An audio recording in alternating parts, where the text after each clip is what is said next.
Hush Your Face is coming straight to your ears. A podcast network that's changing gears, bringing fresh funky pods with a fresh funky beat. A family of pods that are bringing the heat.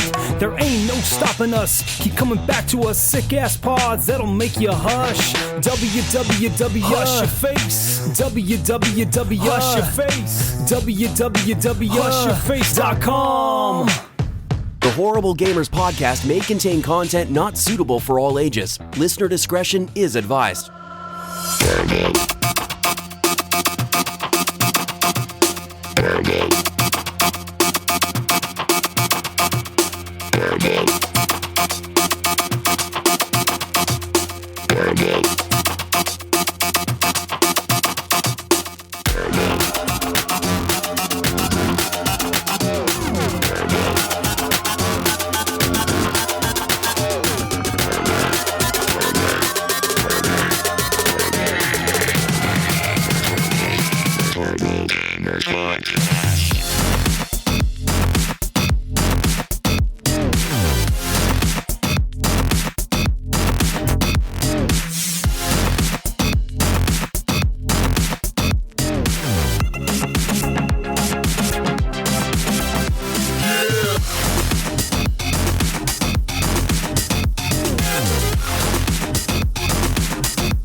Show number 162, being recorded on July the 29th, 2017.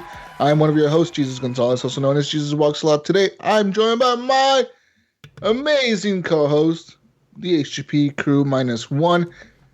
We got the Canadian, Ryan Gibson, back this week. Welcome back, Canadian. What's going on? Well, I was here last week. I just came late.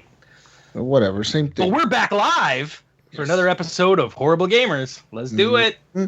Also, from the West Coast to Best Coast, Gunny Chief Henley Merrill, welcome back. Yay! What's up, guys? What's happening? Hey, welcome back. And, guys, our friend from 8 Mile, Eric Smith, he couldn't make it this week, guys. He's out doing some family stuff. You know, summertime. That's what happens in the summer. Anyways, if you want to watch us live, you always can over on Facebook at Horrible Gamers Podcast Facebook page. We also have a group, the Horrible Gamers Podcast Community, and that's where our community gets together and plays games. They post about games. They post about questions about games. They post about their life, their wives complaining about them gaming. Just about everything, right? That's about gaming. I mean, this is like a lot of posts in there. But news, all the time there's news. So if you want to join that and stay up to date on the latest and the hottest trends in gaming, you can go ahead and join our Facebook community, Horrible Gamers Podcast Community. Guys, also follow us on Twitter at _Horrible Gamers and leave us a voicemail if you want to on 971-319-1421. We will play the voicemail on the show as long as it's appropriate for the show. Just no hate speeches. Thank you, guys. And also, listen to Hush Your Face Network. That's our network. That's the network we are partnered with. Our brother show, the Nerd Walls podcast, is on there. And our other brother show, the Horribly Awkward podcast, is on there. So go listen to them on there. And shout out to Fowler and Twistix for Breakout. That's the intro song you heard this week, guys. And you hear it every week because you listen to this. Hit subscribe and let's get the show started. Guys, let's talk video games real quick. Let's talk about what we've been playing this week. And Gunny, what have you been playing this week? Oh boy, what have I been playing? I've been playing Battlefield 1. Yes. I played a little bit of that during the week with Alan Mabey and his brother. Yeah, so Alan Mabey, shout out to them. Yeah, so it was like a 3-man. I mean, it was, the three of us on mics, but yeah, I had a lot of fun just playing whatever mode we were playing, just, capture the flag. And yeah, it was cool because I bought one of the shortcut kits, and I'm actually glad I did because now I can have a lot more weapons. And it's weird now, using a scope for some weapons. I'm like, never had a scope before. I never played the game long enough to unlock them. Really? Yeah, no, never even played Battlefield 4 long enough, I think, to unlock more than, Wow. 3 guns. Okay. So, but yeah, it was cool, like, where you go to the Zeppelin and, that's like the Charlie flag, and like we're just approaching it from different angles, and we could tell like one of the other squads on the other side of it was, they were obviously communicating because they were. It was like a tit for tat thing, man. We were just kind of going back and forth. Yeah, for sure. Yeah, that happens a lot, man, in Battlefield. That's what it is, right? Like Conquest. Yeah. It's a lot of back and forth, a lot of running around, capturing the same points over and over and over. That giant shadow map, the map that you were playing on, that map is good. I like that map a lot. That is. But I rarely play on it. Yeah, I think it's like, what is with the Zeppelin? It's like Charlie and David or Charlie and Edward, whatever. They're like both together. Uh-huh. But, one's on one side of the Zeppelin and one's on the other. Yeah, one's on the upper side and one's like you got to go down the hill and get to the other one, right? Yeah. Yeah, that's pretty cool. Because it was cool. I switched over, I think, to Assault, and because they had a tank down in Charlie, and I'm just lobbing those like tank grenades at them.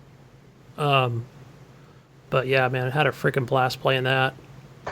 We tried to play Paladins earlier, but I think the servers were it was just freezing up and quitting, and so it was doing that to all three of us. It doesn't matter who hosted, so. Yeah, that's the thing about Battlefield. There's something going on with their servers. I posted a video earlier this week in the Facebook group that was like a dude making like a parody song about it. But the truth is, every time that I play on Battlefield, there seems to be like some kind of lag there that I don't know how to get rid of. I don't know, because I mean, it's not my connection. My connection is not the problem. Right. And I could tell you that Frito Bandito, part of the TXL group, he's used to post videos or, record that videos.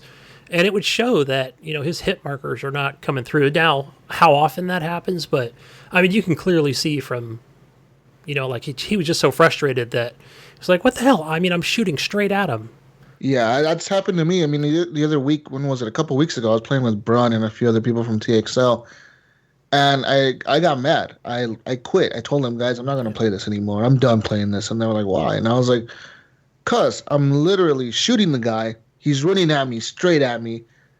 I'm unloading a whole fucking clip into him with the light machine gun, like unloading into him, dude, like straight. I don't even get hit markers, like not even like 1 or 2 hit markers saying like maybe I missed all my other shots, but I hit him once or twice. Nothing, dude. So it's like there's clearly some kind of lag there where he was able to kill me right away, and I just kept shooting him, and he just shot me like at the end. Yeah, I had something similar happen the other day where, how they use that option where you can do the charge and it just makes you run faster and you've got your weapon pointed out. Well, I heard him behind me, thanks to the good headphones. So when I turned around, he starts in that war chant, and he starts coming after me, and I'm like offloading into his chest, and like he got me, and I noticed mine reached 92% of me killing him, and I'm like, what the fuck? It should have been like 100, Yeah. Like I started at his charge from where he was standing, and I'm like, how did I only get to 92? Like, do I have to be offloading the whole clip into his head, not his chest? Maybe. I don't know. It's really weird. There's something wrong with their servers. And even besides that, just the shooting, sometimes you don't get like the hit markers when you shoot people, and everybody will tell you like, oh, well, you should be aiming at them. Well, yeah, I am aiming at them. It's just the fucking shit is not registering the bullets going through the person, Another thing that I have is like rubber banding, dude. I'll be running, and I'm running, and I'm running, and I'm good to the objective, and all of a sudden my shit freezes, and it rubber bands me back to like around the corner where I was like 5 seconds ago. I'm like, what the fuck? Now, see, I haven't had that happen, but I know what you're talking about. I've had it happen in other games. Mm-hmm. But yeah, so far after playing Battlefield 1, I have not had any rubber banding issues, just maybe some hit marker issues. Those hit marker issues are they happen more often than the rubber banding, but the rubber banding does happen sometimes. Yeah. But yeah, besides that, the game is fun though when it works. Right. It's fun. Are you going to get that the Navy one or the water DLC? Oh, because you're premium, right? Yeah. So you'll automatically get that. Yeah. Nice. Yeah, besides Battlefield, I played some City Skylines. Awesome. I was playing that right now. I know. I was just trying to show Jesus like this is, but I'm playing the PC version. Jesus has the Xbox One version, and there is a difference because he wants to build the the waterways or what have you. Yeah. And so on the PC version, it comes with the canals that you can. I mean, and there's a whole variety of different canals that you can build from narrow to wide that you can actually, like where a big ship can come in. But I haven't unlocked that. Well, no, I have some of that unlocked, but I haven't had any need for canals. I'm just kind of building up a city. I'm putting in like my trains and metro. There's a few outside lines that I connected, and just trying to get all that to work it's a bit tricky. It is, but once you see the trains coming through, that means it's working. Like as long as you see trains coming through, it's like, all right, this shit is working somehow, some way. Right. But yeah, just keep building, dude. That's the key to that game. Yeah, it's there's not much skill involved, but yeah, it's fun. Also played some zombie game on Xbox One. I don't know what it was called, but it's like some beta. Did you guys see this at all?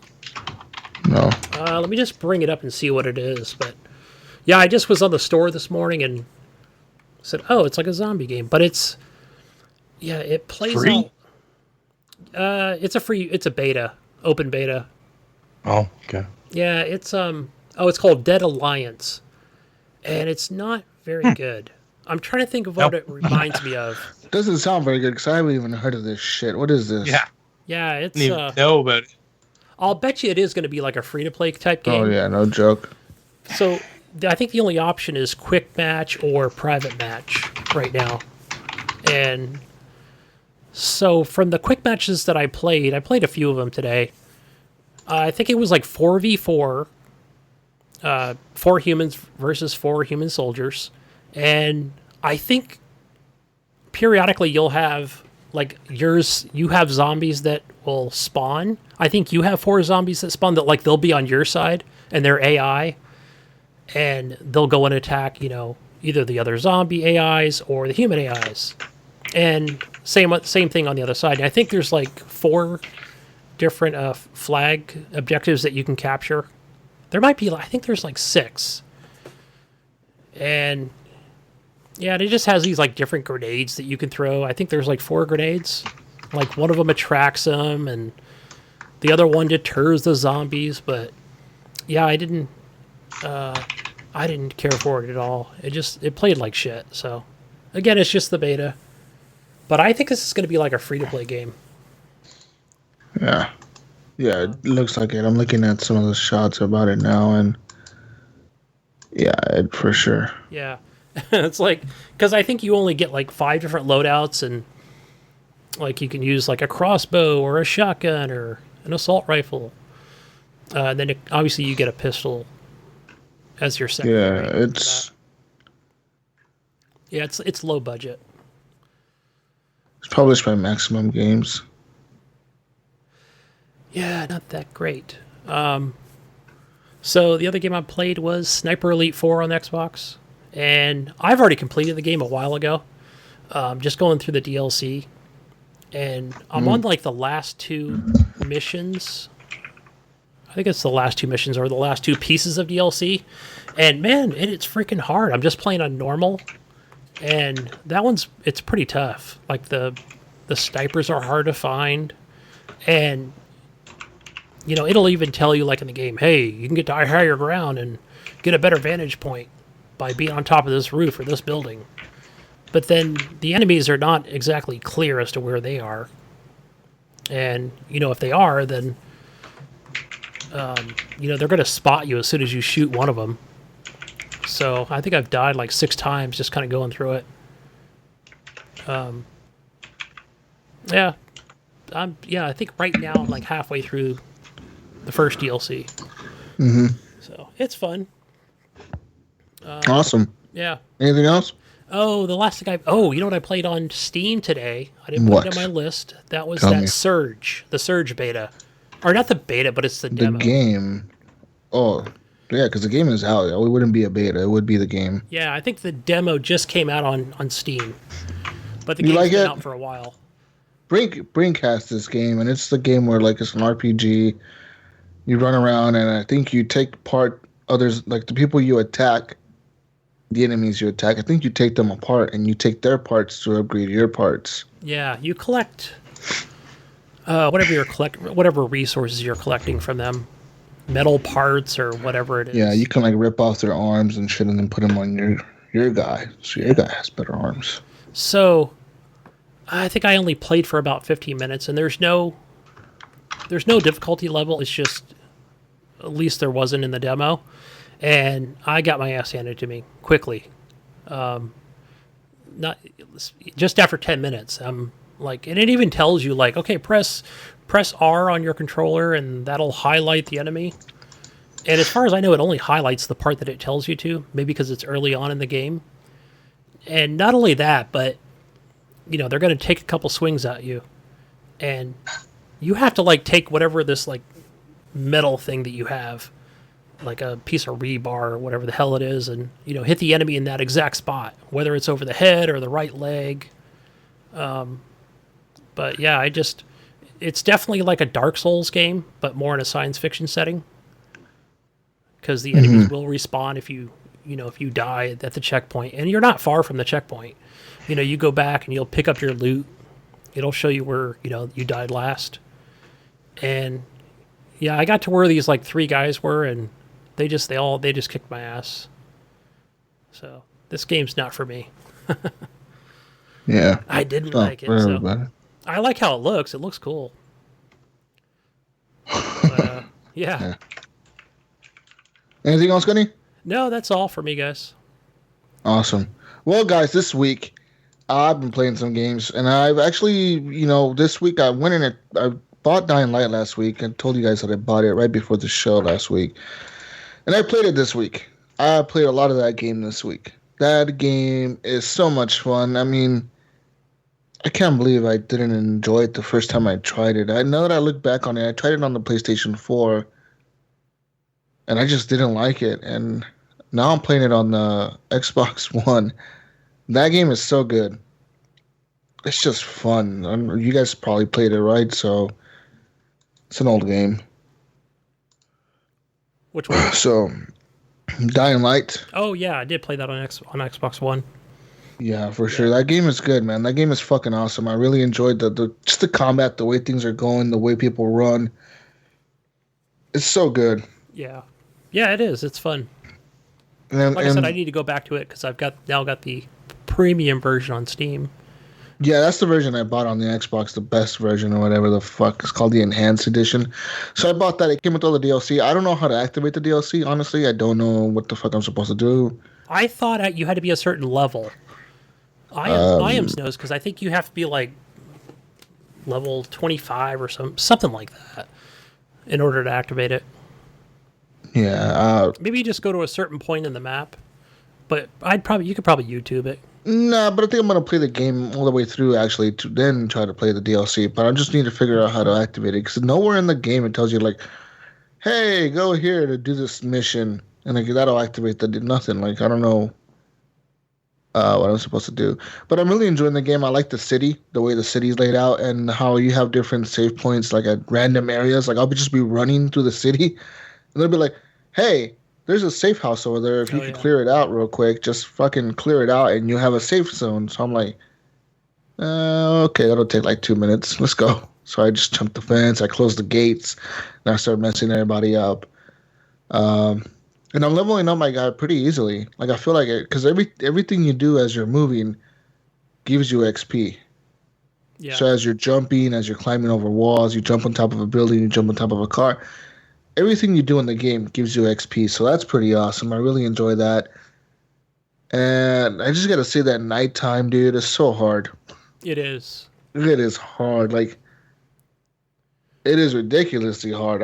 I've died, like, the first time there's a mission that you do, that you play where you have to go get this crate because the airplane dropped it, so you're running over there to get it, and it's like, well, you better get there soon because it's about to be nighttime, so then you show up and you get the fucking crate, and it's like, oh, there's nothing here, and then you gotta run back to the base, and it's nighttime. So then all the big ass fucking whatever they're called, the volatiles, they come out of the fucking woodwork, dude, and those things are fast as fuck. And when they're chasing you, you feel like, oh shit, I'm gonna die. Like you feel like you need to run so fast, like you're running for your dear life to get the hell out of there, dude. Just climbing things, and then you start tripping over shit, or you miss like a certain jump and a grab, and you're like, oh no. So you gotta get back up and keep running. That stuff, man. Ah, so good. But I actually died like the first 2 times playing that, because the first time the zombie came out, I was like, I'm gonna fuck you up, dude. I'm gonna fucking destroy you. So I fucking went and I hit the dude in the face, and I started fucking him up. And then his friends came out of nowhere, like 2 or 3 other volatiles came out, and they jumped out, and they're like, and they fucking grabbed me, and I was like, oh man. So I died, and then so then I figured out how just to run really fast. So I did. Yeah, it's fun, especially at night, and I think not too much later in the game where you get to those tall buildings, and it's fucking nighttime, and you got to run across, those planks or jump from building to building.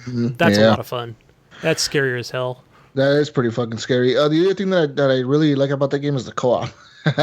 The co-op was awesome because I was playing the game randomly, and I was in the tower, like talking to the leader or whatever the tower, and it was like, this person joined your game. And I was like, oh, okay. And I turn around, there's a guy wearing like a fucking mask. He looks like a sun. He's wearing like a sun mask and like a bathrobe.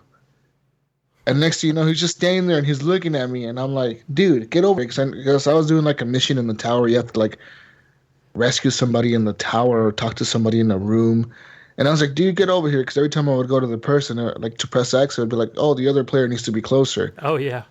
So then he got close to me, and we did that part. And then as we're going to the outside world, we go down the elevator, and he starts flashing his flashlight at me. He's like flashing his flashlight. He's trying to hit me.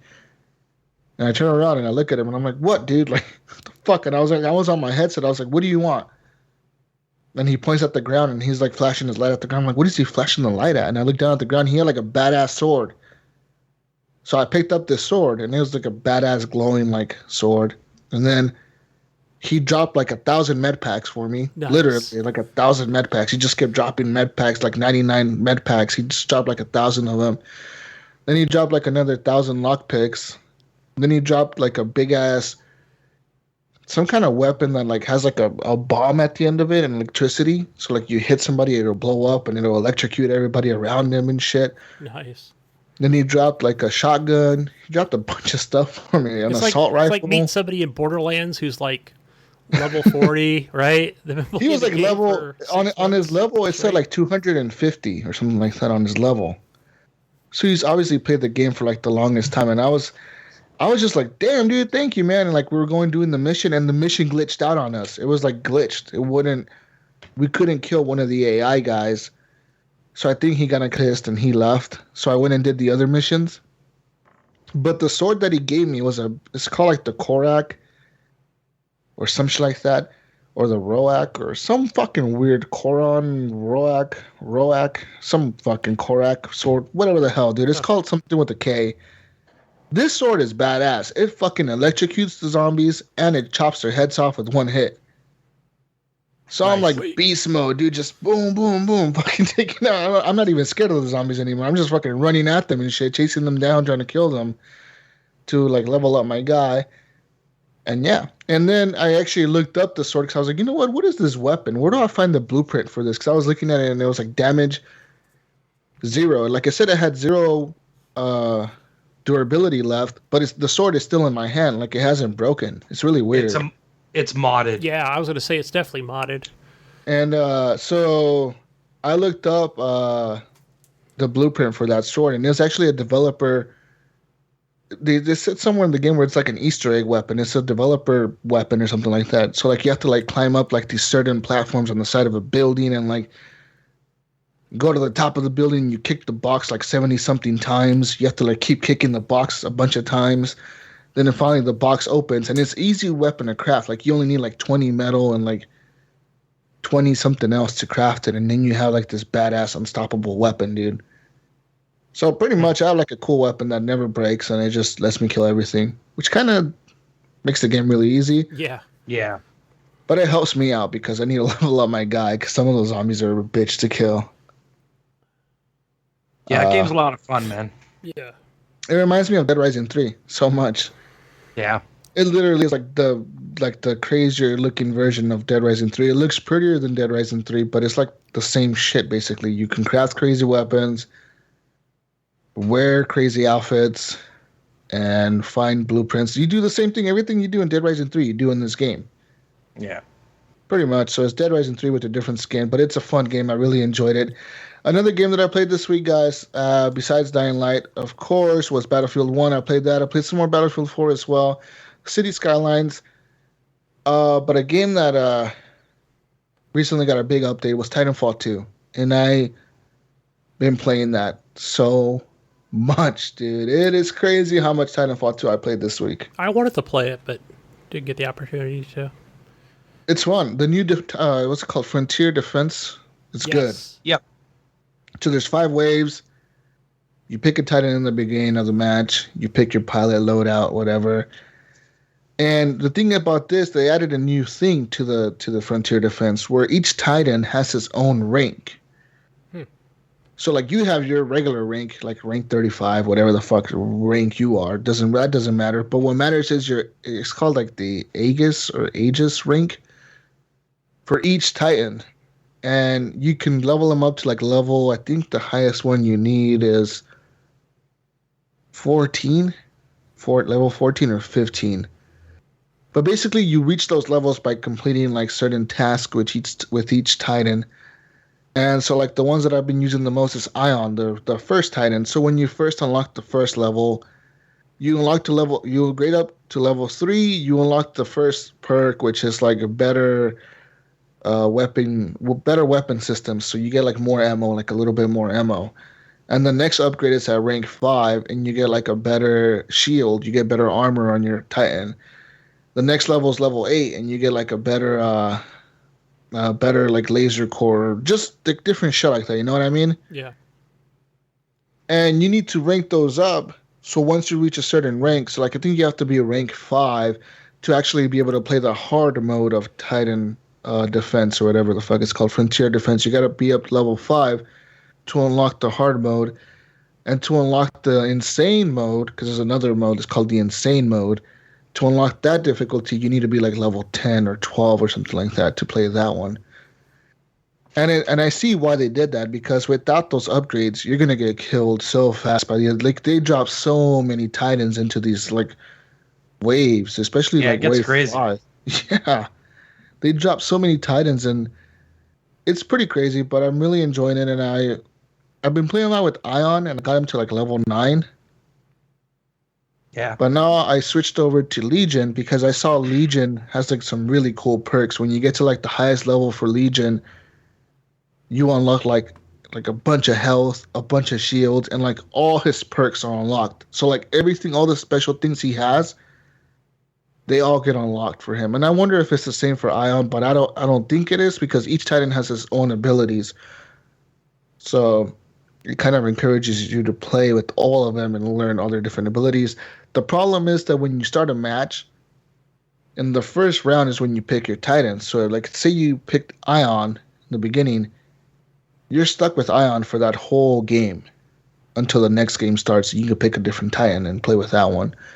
Yeah. So that's kind of shitty, but it helps out if you want to rank up a Titan to play those matches. They go by pretty quick too. Yeah. Yeah. For sure. The easy ones go by like maybe in 20 minutes. And there's only 5 waves, but they drop a bunch of enemies in the waves. And I did play one that was a hard one. It was on normal. And I've lost a few times on normal just because my team, they're not playing like the objective right. I mean, they want to save up all their money thinking this is like Gears of War or some shit where you need to save up all your money when you really don't need to do that. You can just spend the money and you'll get a lot of money back every round, every wave that ends. Yeah, but I know in the first game you could put down, it didn't matter what Titan you were in, you could put down turrets. Yeah, and this one you can buy 2 turrets per player, so that you can put down 8 turrets. per match because it's 4 players a match, right? So you put down 8 turrets in a match. If every player actually buys a turret, that's the problem, right? Everybody wants to save their money. They don't buy the shit that your team needs. So they'll buy like the arc traps. The arc traps kind of slows down the enemy, electrocutes them, it slows them down. Not everybody buys those. Those are really helpful though, because when you have like those stalkers running at your base, they get stuck on those traps and they kind of stop for a second. They're like, oh shit, and they stop and you can shoot them really fast. But if nobody buys those traps, or if you're the only one spending money on these things, dude, it really sucks because you feel like, what the fuck is my team doing? You know, Right. like you're the one contributing to everything, and the team is just like off fucking around trying to get the most kills. Like if that really matters.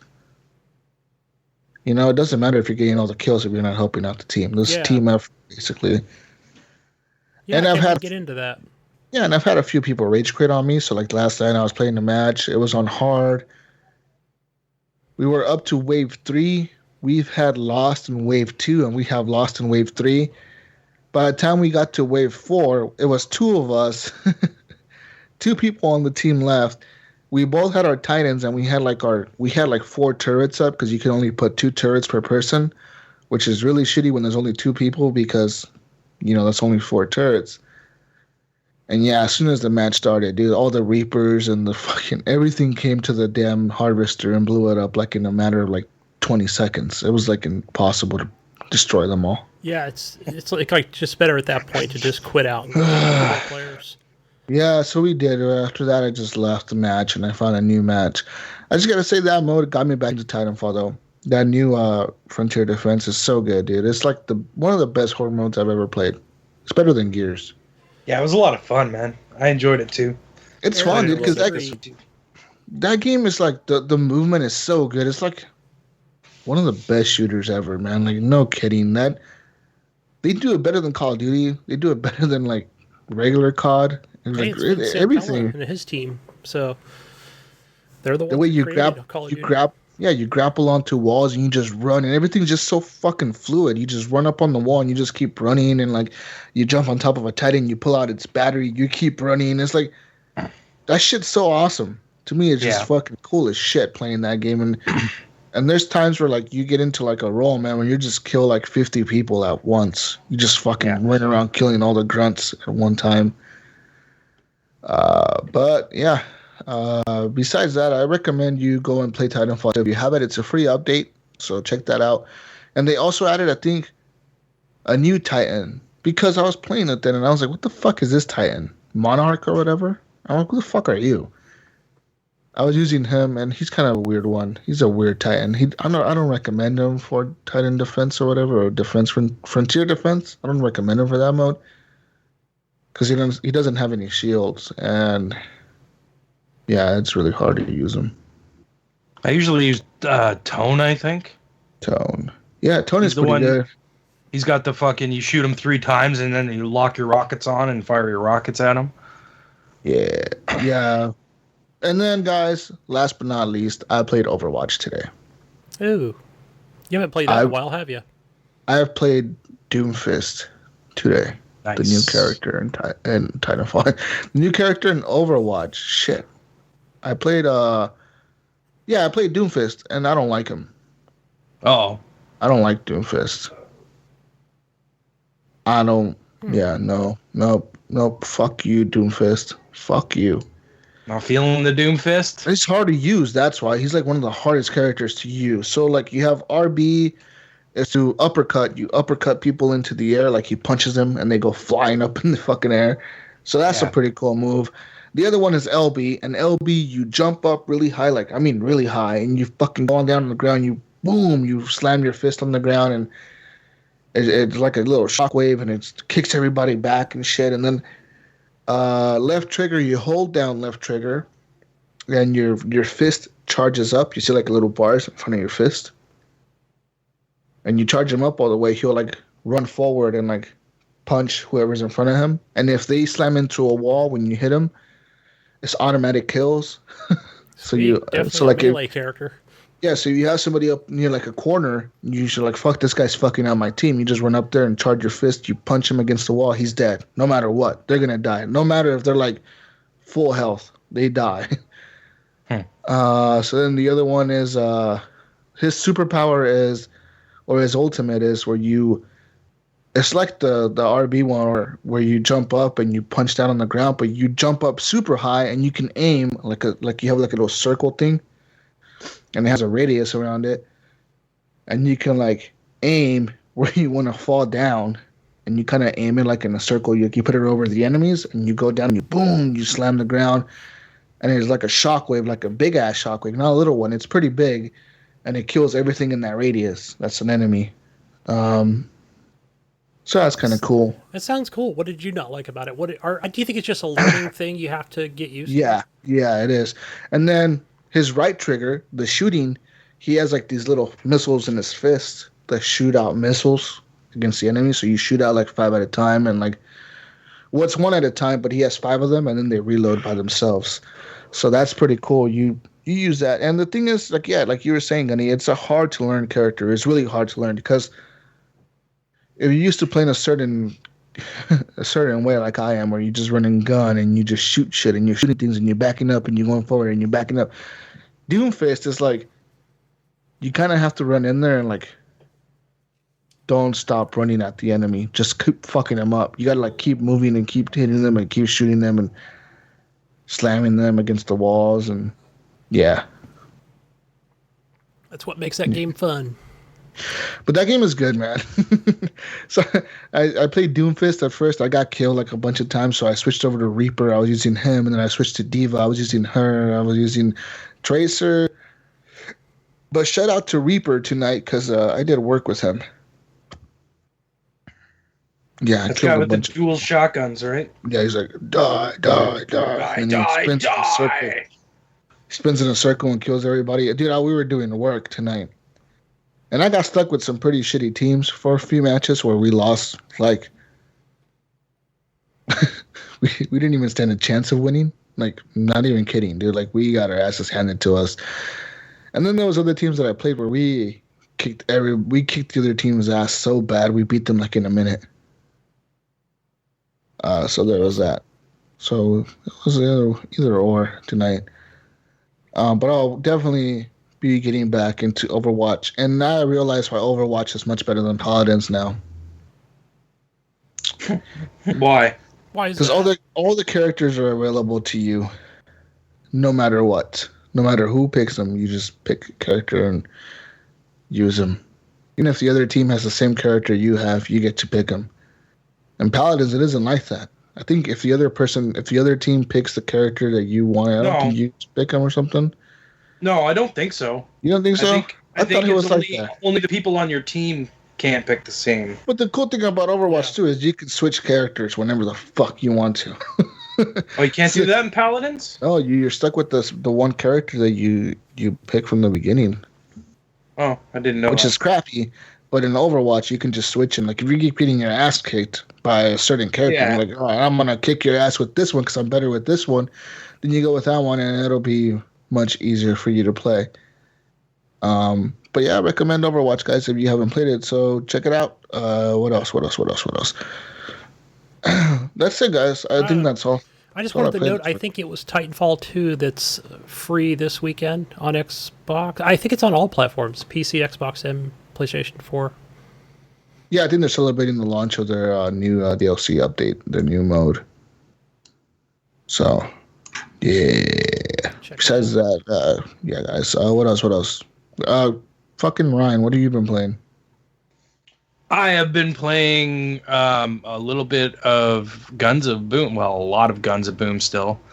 Still playing that game. I'm almost level 34, and I'm having the same issues as you were having in Overwatch. You get a shitty team, and you just can't. Like, I'll come in first place on my team, but the rest of my team is doing shit, and we lose, right?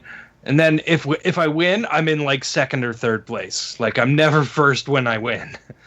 But yeah, that game's still fun, man. I'm still enjoying it. You need to get a good clan times. Going. I do have a clan going. Yeah, he does. There's a HGP. HGP of Boom. Sweet. Yeah, man, the new one.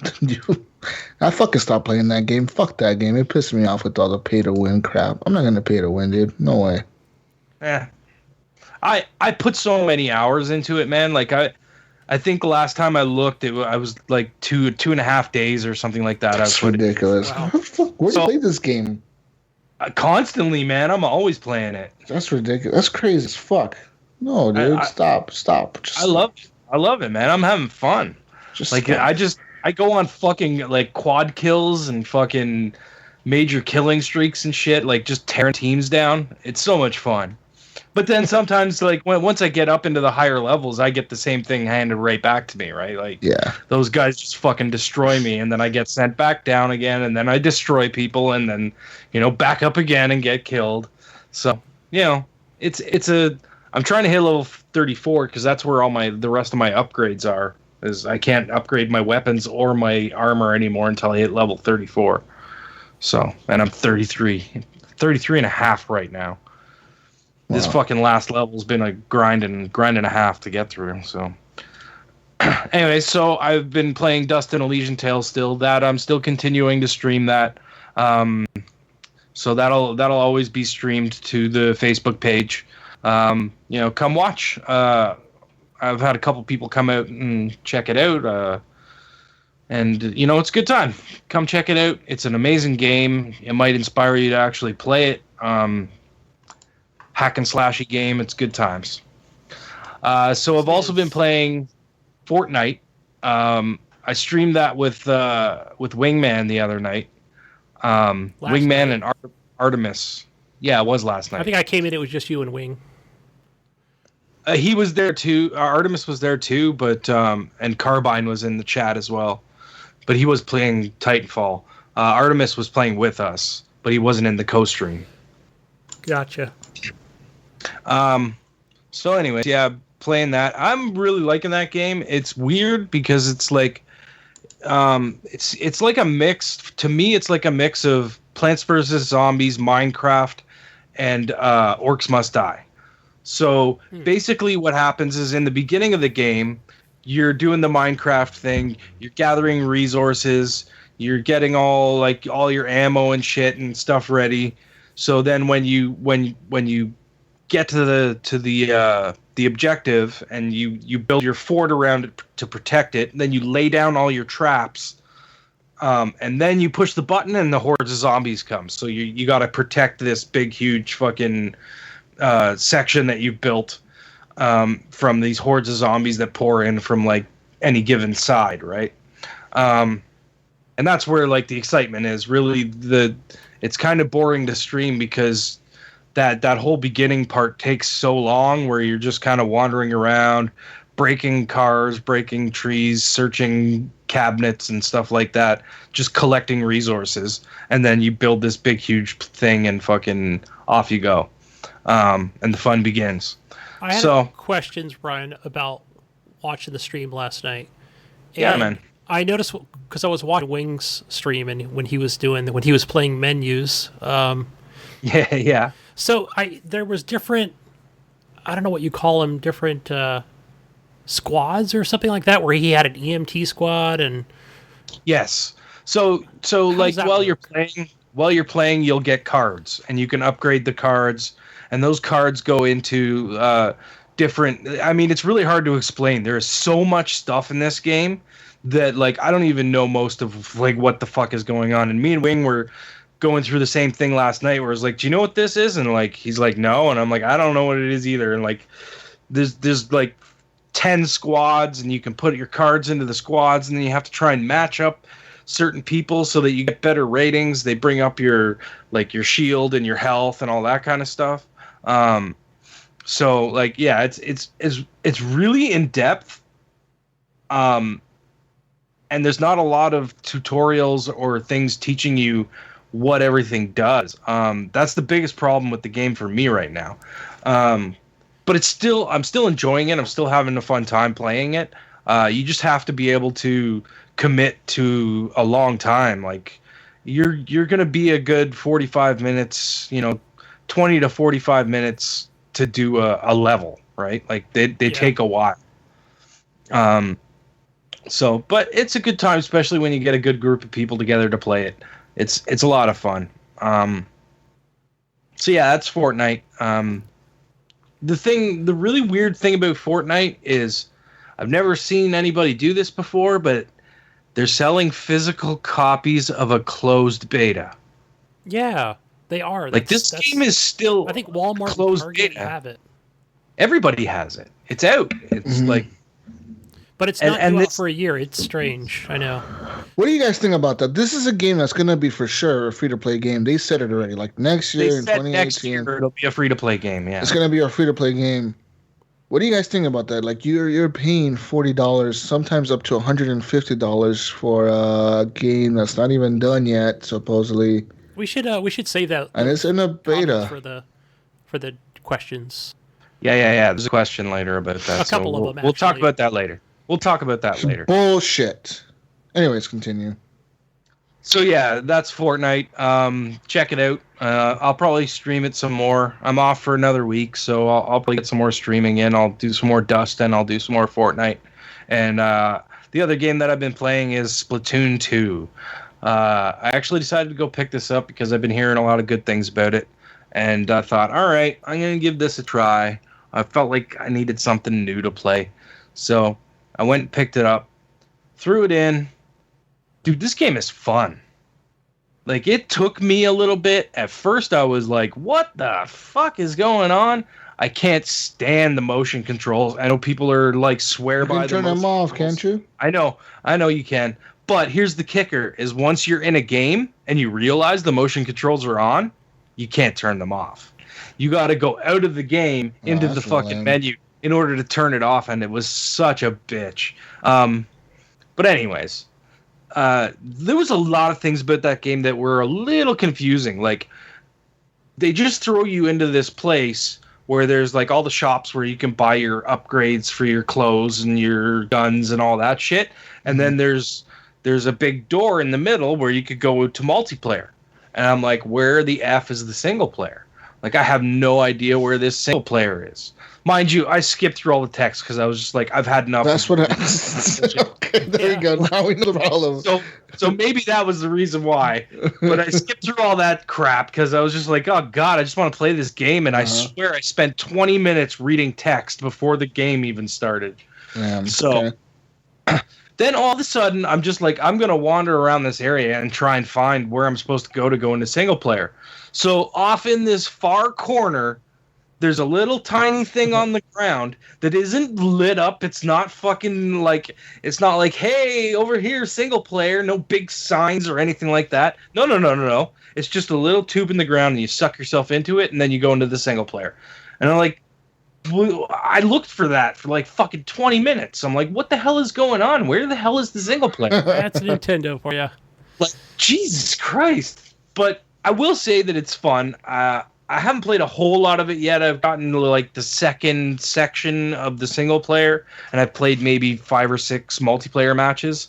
But it's a good game. It's different, you know. You're not really trying to kill everything. You're trying to paint, but sometimes you have to kill stuff because if you don't, you know, you're never going to get to a section to paint it. But yeah, it's good times. Painting, it seems like work. Yeah. No, but I know Ion said he's enjoying the hell out of it. Everybody that I know that has the game is enjoying it. Some people say the single player sucks, but it's multiplayer fun. Yeah, it's meh. It's kind of meh. The multiplayer is cool though because it's really quick, pick up and play kind of matches where you can just jump in, you know, play a couple of matches and be done with it. You know, or he might get addicted and keep playing or whatever, right? So. Huh? But yeah, there's all kinds of different weapons and stuff. I don't really know what's new from Splatoon 2 or in Splatoon 2 because I only played the first one like for maybe an hour, maybe. Yeah, but it's fun. It's pretty. It's colorful. It's bright. It's cartoony. Check it out. But that's all I've been playing this week, guys. Awesome! Guys, moving on to news. Let's talk real quick about what's going on in the video game industry and other shit related to video games. And if you want to read more news, because this is some news, but there's plenty of news in the Facebook group, go Horrible Gamers Podcast community, join it, and there's always news in there, right? Like, always. I always read something and I was like, wow, can't believe that just happened. Like, alpha packs, Gunny.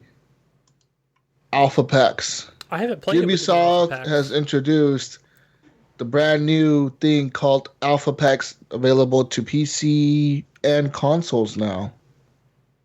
So an Alpha Pack is an item that you get, like a loot box kind of, that you get during Rainbow Six Siege when you complete certain objectives, like certain, what do you call it? Like challenges, right? Like you complete challenges, you get Alpha Packs.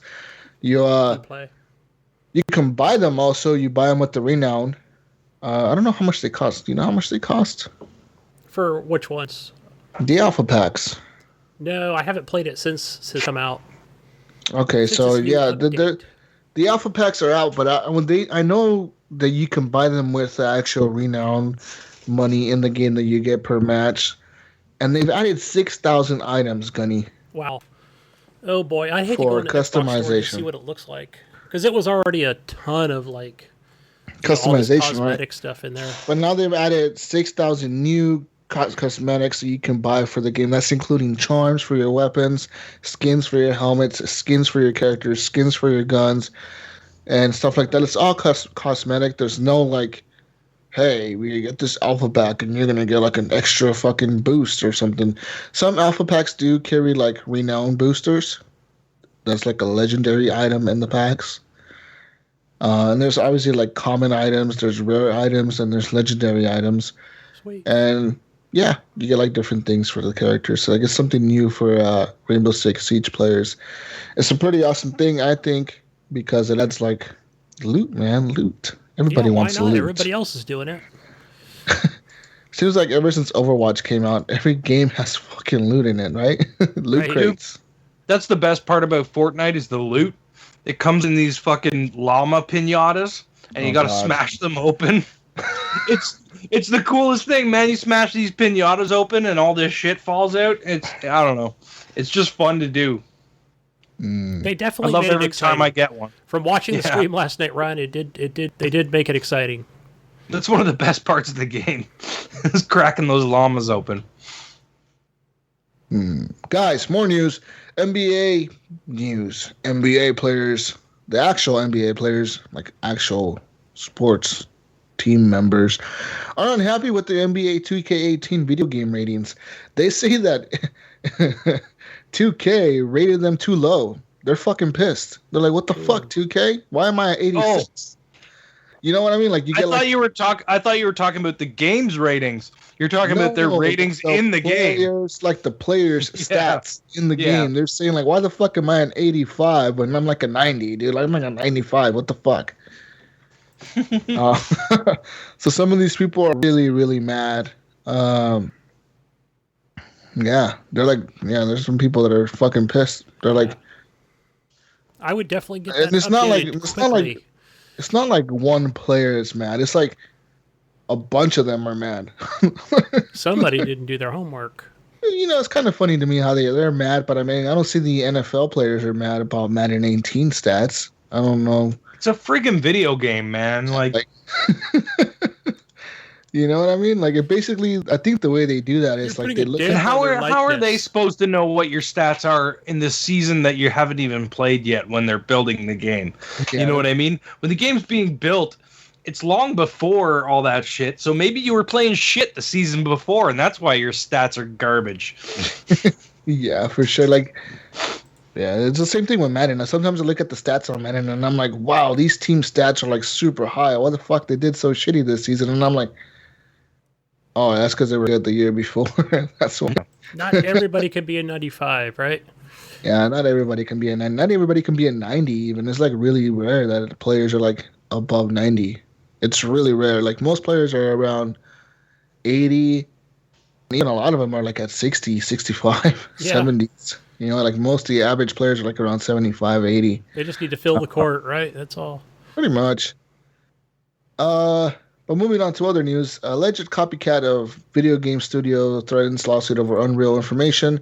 So basically, a Chinese video game studio is accused of making a very similar version of League of Legends, and they got sued. They got sued by Riot Games, the maker of League of Legends. Their company's called Montoon, and they got sued in federal court in LA, accusing the Chinese company of copyright and trademark infringement. They say that pretty much they copied League of Legends. Ooh, not good. Yeah, so for an example, they say League of Legends features Annie, a young girl whose special abilities include the power to summon a toy bear to stun and attack enemies and shoot a fan-shaped spray of fire. And Magic Rush featured a hero known as Emily, a young girl whose abilities likewise included the power to summon a toy bear to stun and attack enemies and to shoot a fan-shaped spray of fire. So pretty much they're saying, like, you motherfuckers are copying us. Stop copying us, man. Like, shit. Just change the names of shit and like Yeah, make the that's what it exact looked like. same Magic base Rush. character. Oh, guys, this is Magic Rush. Yeah, it's got like all the same traits. It's like Paladins and Overwatch. Oh! Oh no! No! Hopefully Overwatch sues the motherfuckers from Paladins. Actually, it would probably go the other way around. Jesus. Yeah, it would be. Yeah, first. okay. Paladins was actually first, Yeah, but but Overwatch in development.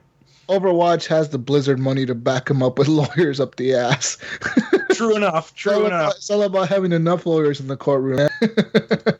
You settle out of court. So in the civil complaint, Riot Games says that last year it informed Montoon of its alleged infringement. Then Montoon made certain changes to the game.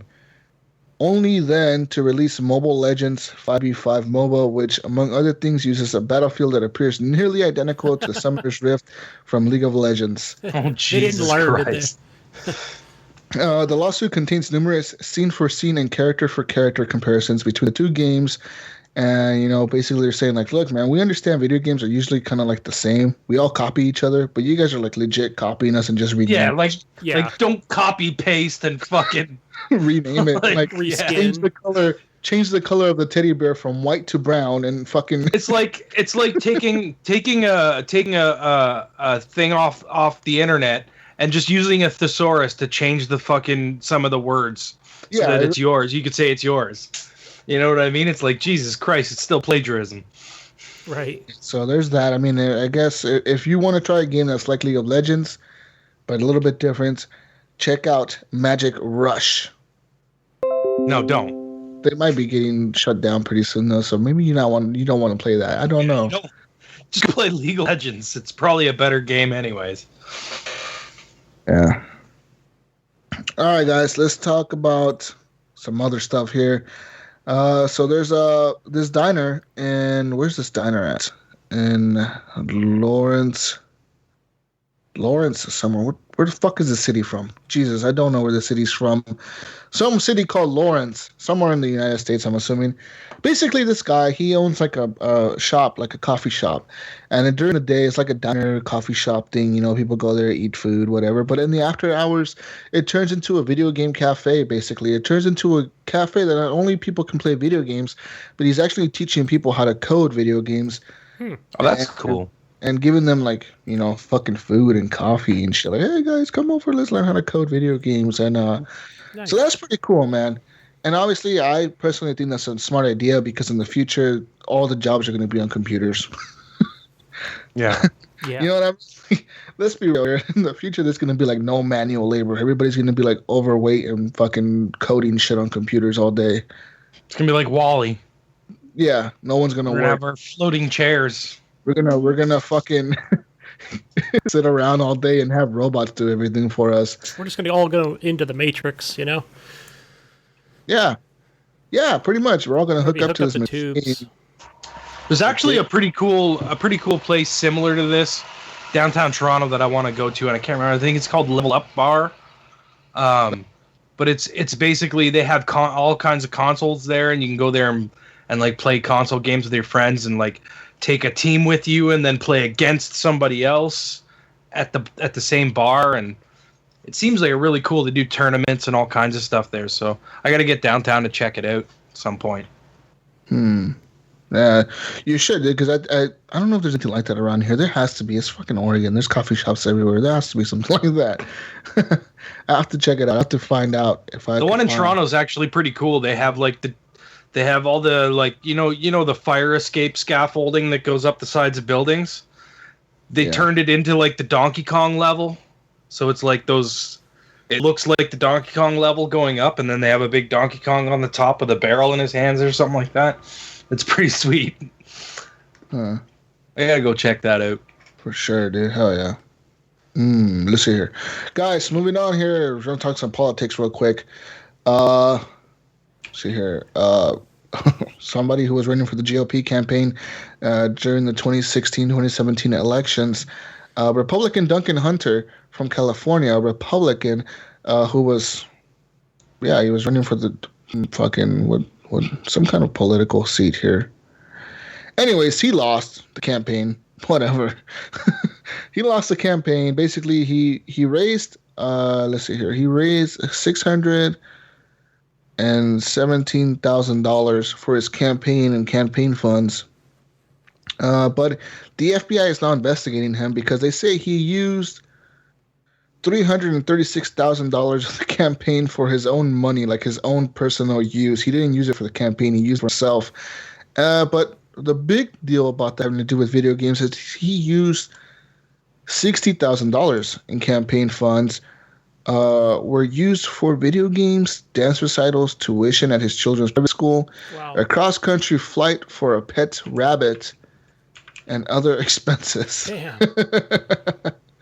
$60,000 for video games. That'll get you a pretty nice setup, huh? Yeah, it would. Yeah. See, that would get you a very nice, comfortable VR setup with some nice fucking Oculus rooms and all kinds of crazy shit. But yeah, now he's being investigated by the FBI. I guess the rule is don't use money for yourself if you're running a campaign for political office and you're saying the money is being used for the campaign. Yeah. Guys, use it to campaign. What games he bought, though, either. No, it doesn't show. So, yeah, basically the only thing about that story was that he used it for video games. 60 grand of it, which is quite a bit of money. Guys, if you're one of the people who got a pre-order for the classic SNES at Walmart.com the other week, which I wasn't one of them. I was kind of pissed because I was like, oh, damn it, I missed it. Ah, fuck. I was all mad and shit. Anyways, your order has been canceled. Walmart has gone through and canceled all pre-orders for the classic SNES, saying they fucking miscalculated the demand for it, and they let too many people pre-order, meaning they had to cancel some of them. But now they're saying, you know what, we're going to cancel all of them, and we're going to redo this right the next time. Correct. So that when the 10 units actually come out, they can get the 10 people that pre-ordered. I see. That makes sense. Mm-hmm. Absolutely. The official launch date for the classic SNES is September 29th, so if you want to go out and camp, screw that, man. Just go buy a Raspberry Pi and emulate all that shit. Yeah.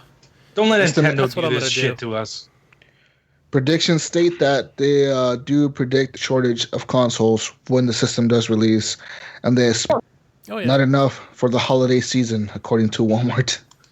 I think we all just camp out in Walmart and we'll bring bats and ninja stars and at least they're admitting it this time. You know what I mean? At least Walmart, like the biggest retailer in the United States, is admitting it. Like, hey, motherfucker, we're not gonna have enough. Let's be real here. You know what? We're gonna just cancel all your orders. We don't have enough to fulfill this shit. We fucked up. If I was Walmart, I'd be fucking Walmart. I'd just get like 10,000 people in the parking lot and then just come out on a loudspeaker and just say, all right, the first 10 people that can make it into the store, get one. And guys, barricade the doors, and the windows, and just awesome. Make sure it's going on YouTube Live. That'd be fun. Yeah, it's gonna be crazy. I mean, I know there's people that's gonna be out there. I know people that are mad about this because they had a pre-order. But fuck you guys. You know what, you motherfuckers? That's what you get. Because I couldn't pre-order one. Fuck you. You got your shit canceled. Fuckers. Fuckers. All these pre-orders go live when I'm at work, so I don't get to see them till like fucking. I'm at work. I'm driving, and I get to my next stop. I'm like, yeah, I pre-ordered. That was like 5 minutes ago. I see them at lunchtime, like an hour, like not even an hour. Like sometimes it'll be like 30 minutes after it goes live, and I'm like, oh, maybe I got a chance. Like, no, that thing, it gets all like booked up like in a minute after it goes live. It's crazy. I hate that when I see a post somebody will put on there. Yeah. Yeah, you could have got this game for like $11. I'll go on there. It's not available. That was like 2 hours ago, bro. 5 minutes ago. Anyways, guys. Yeah, more I news. saw Scott Clark posted the original NES classics were on sale, like Geek or Think Geek or whatever. And I was like, you know what? I'll go check this out. And then I saw the Tetris one, and I was like, I've always wanted that Tetris lamp. I was like, I'll order that one. Click, out of stock. Oh, are any of these in stock? Out of stock. Out of stock. Out of stock. Out of stock. Out of stock. I'm like, great. That's the problem. Yeah. Guys, let's move on here. More news from EA now.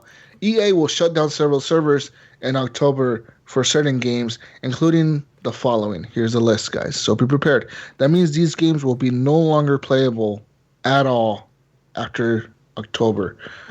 First off on the list here, Burnout Revenge. That is the one game I think is backwards compatible, but it's going to be gone, guys. Burnout Crash as well will no longer be available to play on the servers. What? FIFA 12, FIFA 13, and 14 as well will no longer be playable. Grand Slam Tennis 2, Madden. No, not Grand Slam Tennis 2. Yep, Oh, no. Madden NFL 12 and 13 will no longer be playable. NCAA Football 12 and 13 will no longer be playable. NHL 12 and 13, and Tiger Woods PGA Tour 12, the Masters, and Tiger Woods PGA Tour 13. Ooh. The shutdown is set for October 24th, so if you're hoping to max out any achievements or get some last-minute online action in any of these titles, and I guess now's time to do it because you're no longer going to be able to play these games, guys. Sucks. Burnout Crash is going to be fucking pointless without leaderboards. Yeah. There's going to be no reason to even fucking play that game. That's terrible.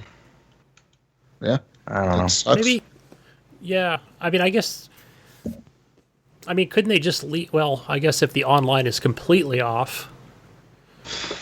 I mean, if you're not connecting to any servers on it. Like yeah. it's just leaderboard tracking. I don't know why they would shut that down. It seems stupid. Well, isn't the company no longer around, the company that made that game?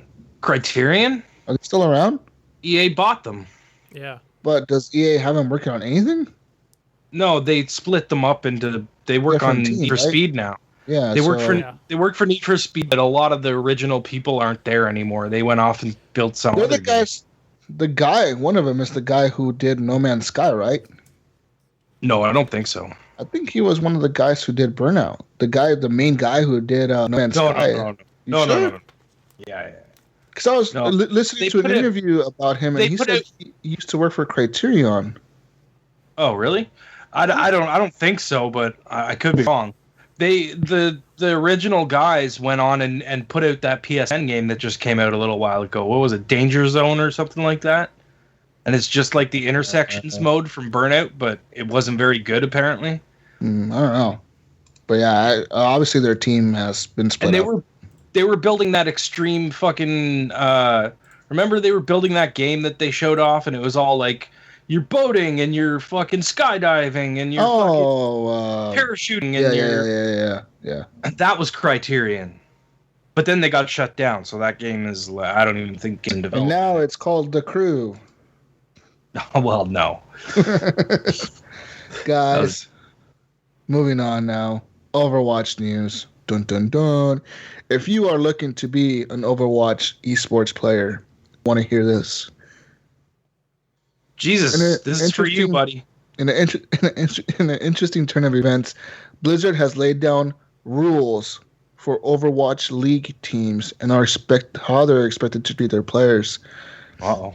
Each player will have a minimum salary contract of $50,000 a year.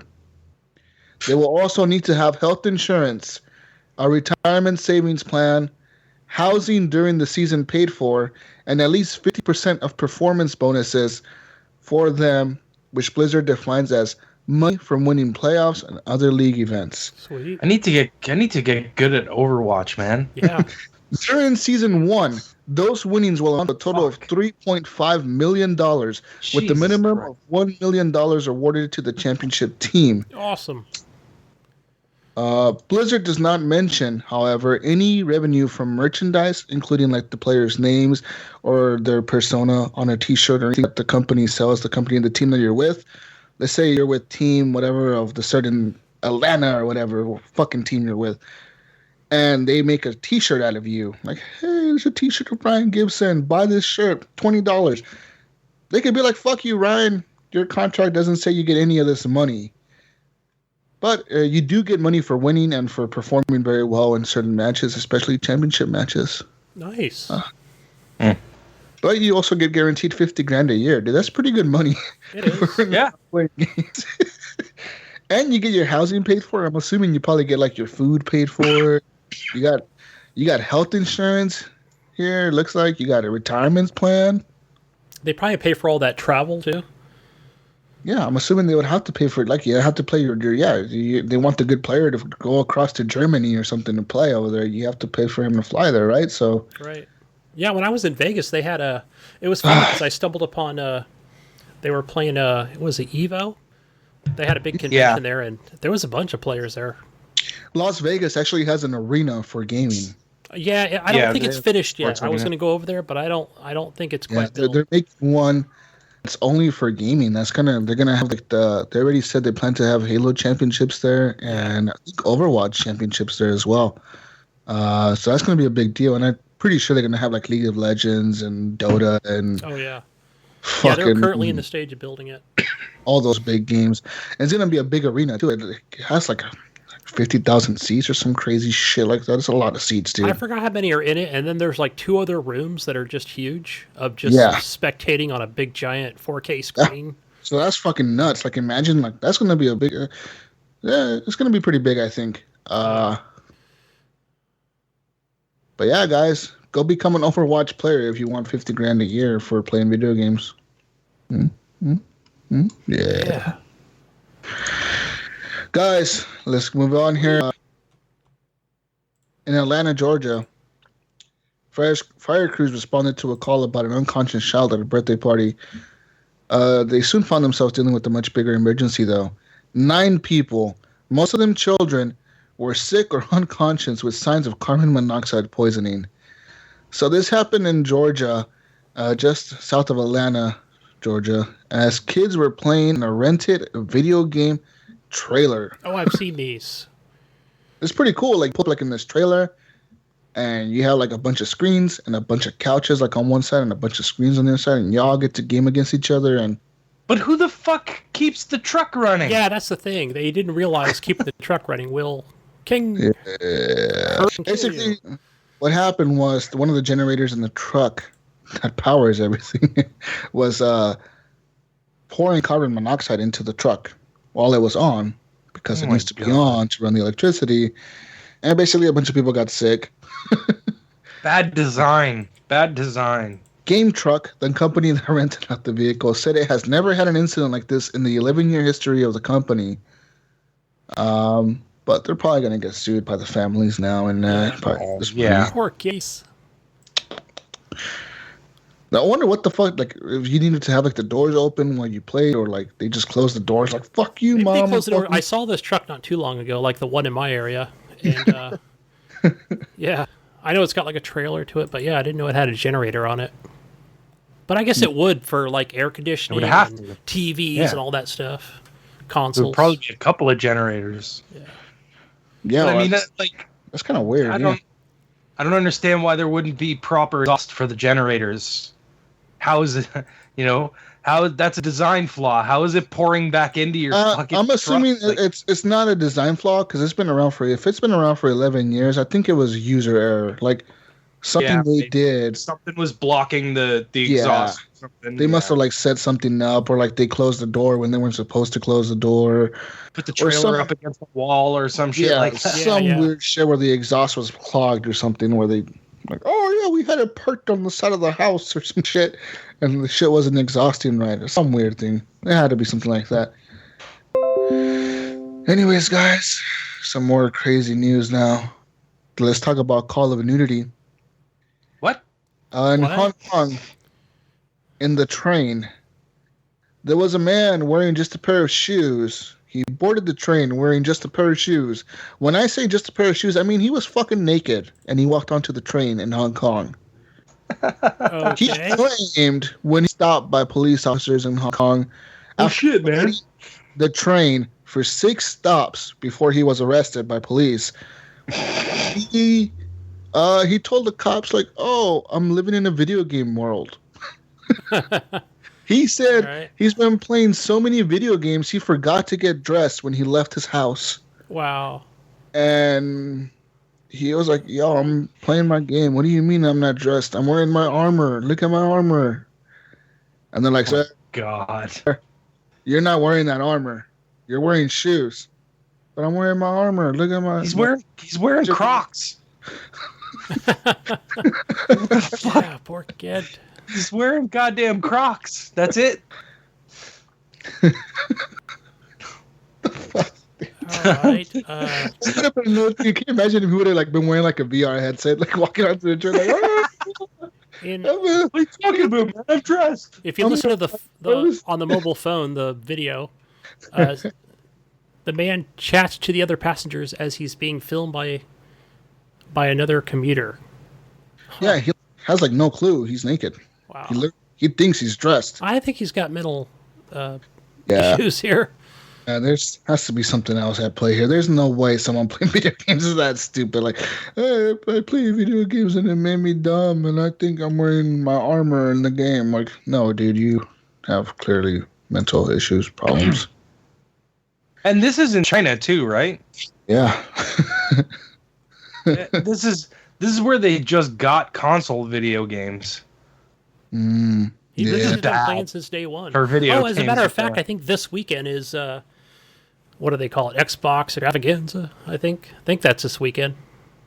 In Japan and China? Yeah, it's like it's a what do you call it? Oh yeah. Xbox event or some shit. Yeah.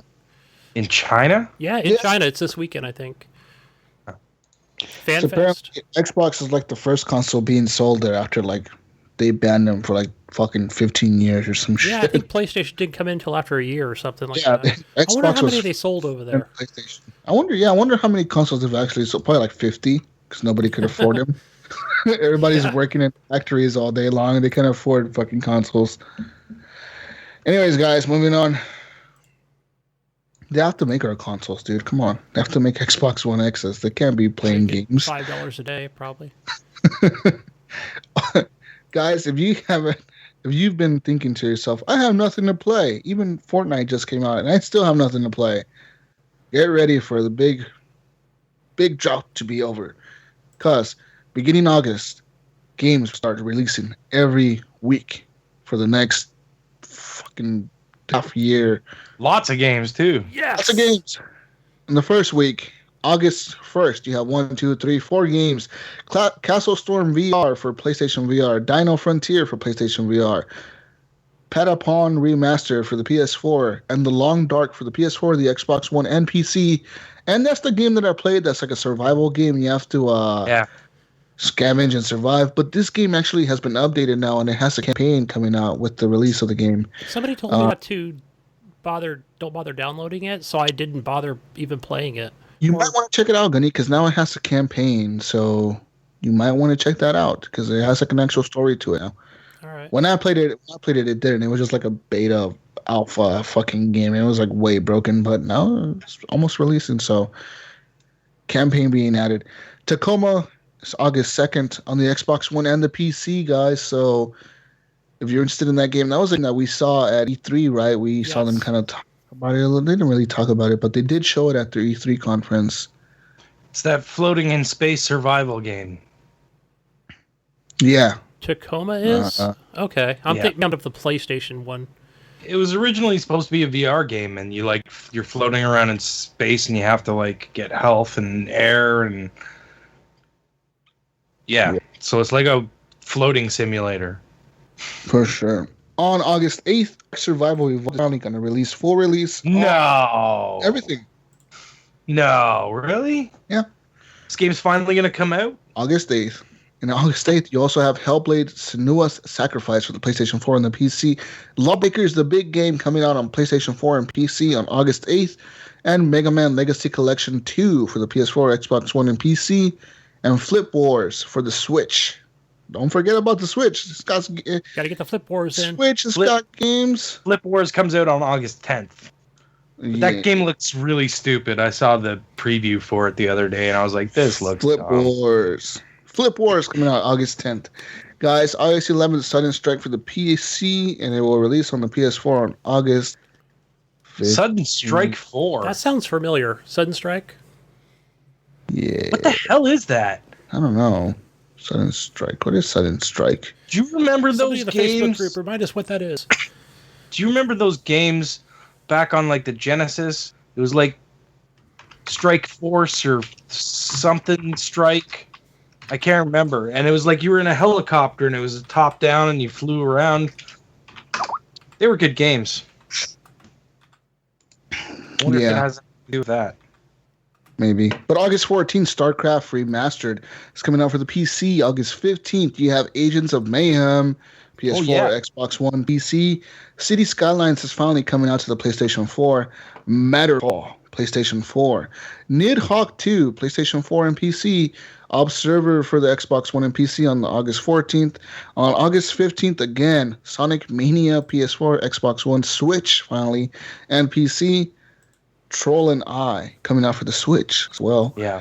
It's already out for other consoles, but it's coming out for the Switch finally. And Undertale coming out for the PS4 on August 15th. So many games. The list keeps going, guys. The Escapist 2 on August 22nd. PlayStation 4, Xbox One, and PC. Guardians of the Galaxy season episode 3. That must be the Telltale game, right? It comes out on everything. Yes. Yeah. That even comes out on the Episodic. phones. This is like the list. It even comes out on 360 and PS3. Yeah, that's crazy, right? Minecraft Story Mode, The Complete Adventure, comes out for the Switch, Ryan, August 22nd. I already played it on the Xbox, so I'll be playing it again. Thimbleweed Park for the PlayStation 4. Uncharted The Lost. Uncharted The Lost Legacy for the PlayStation 4. F1, and my cat is going crazy. Madden NFL 18, August 25th. I'm looking forward to that, actually. And Naruto Shippuden Ultimate Ninja Storm Legacy. Yeah. And let's see, other big games. I mean, XCOM, Yakuza coming out August. Resident Evil Revelations, August 31st. Last day of June, August 9th. Holy Christ. A lot of games. The games don't stop. I'm basically saying the drought is over, guys. Life is Strange. Here. Hey, August here's one for 31st. Wingman. You got XCOM 2. Oh, it looks like it's an expansion for the PC. It's an expansion for the PC. But he's got a killer PC now. He can play it. Yeah. Yeah. But he owns it on something else, doesn't he? Yeah, probably. But Owns it there's on Xbox. a lot of games, guys. Fuck. Yeah. Get ready to spend thousands of dollars this fall, Oh, yeah. including the Xbox. Did you say Mario and the Rabbids Kingdom Battle comes out on the August 29th? Oh wow, for the yeah, Switch? big game right there for the Switch. Switch That's has good games that's coming the out. that's the Xbox or the XCOM sort of Rabbids versus Mario shit. Yeah. Yeah. August looks like it's gonna be crazy, and I'm sure September is gonna be the same. So the time has come. Yeah. Definitely getting hyped. I mean, Guys. really, what in that list are you really interested in? Madden. Really? I'm looking Yeah. forward to Madden. You like the new looks pretty cool, honestly. To me, it looks cool because they've added some stupid new little features. It's not even that much, but like it's a new roster. You need to get the new. Out of everything on that list, I am interested in Agents of Mayhem, Sonic Very Mania, maybe. Sonic Mania, maybe. I don't think there was anything else on here. I own Ark on PC and Xbox. I don't play it that often, but it's a good game. But yeah, what about Tacoma? Is that something you're interested in? I'm not really interested in it. No, Oh. it's not. It's not something I really want. I have it on PC, I think. Yeah, I and think then if- also I think it's in my Steam list. Sudden Strike. I'm looking at images. I swear I saw that on Steam today. That was on sale. Probably not 4, but I know it's on sale. I think it's a tower defense. or like a turn-based combat. Kind of like Heroes and Generals, I think. I don't know. All right, Guys, we got any more news? For sure, of course, we got more news. GameCo, a company that is known for making the gambling machines in Las Vegas and other casinos around the world, has now finally developed a new technology, guys. Gambling for video games. They're actually going to release their first video game, let's say proprietary, like they have a licensing agreement to make a new game with this technology in it. So basically, GameCo is making games now that are this technology. They're leasing out the technology for game developers to use to put into their video games, like to increase the chances of gambling. So like, it makes them more money. First game to use this will be Soul Calibur 2. Yay! With Bandai Namco using this technology in their game to increase some kind of thing in the game, one mechanic in the game, a game mode maybe, that's going to include gambling in the game, that's going to make the money. But there's other games that have already shown interest in the technology, including Human Head Studios, Nine Realms Inc. Let's see here. We're currently making Danger Arena and another game called Terminator 2 Judgment Day game. Pirates Gold Studio, which are making a Match 3 puzzle game.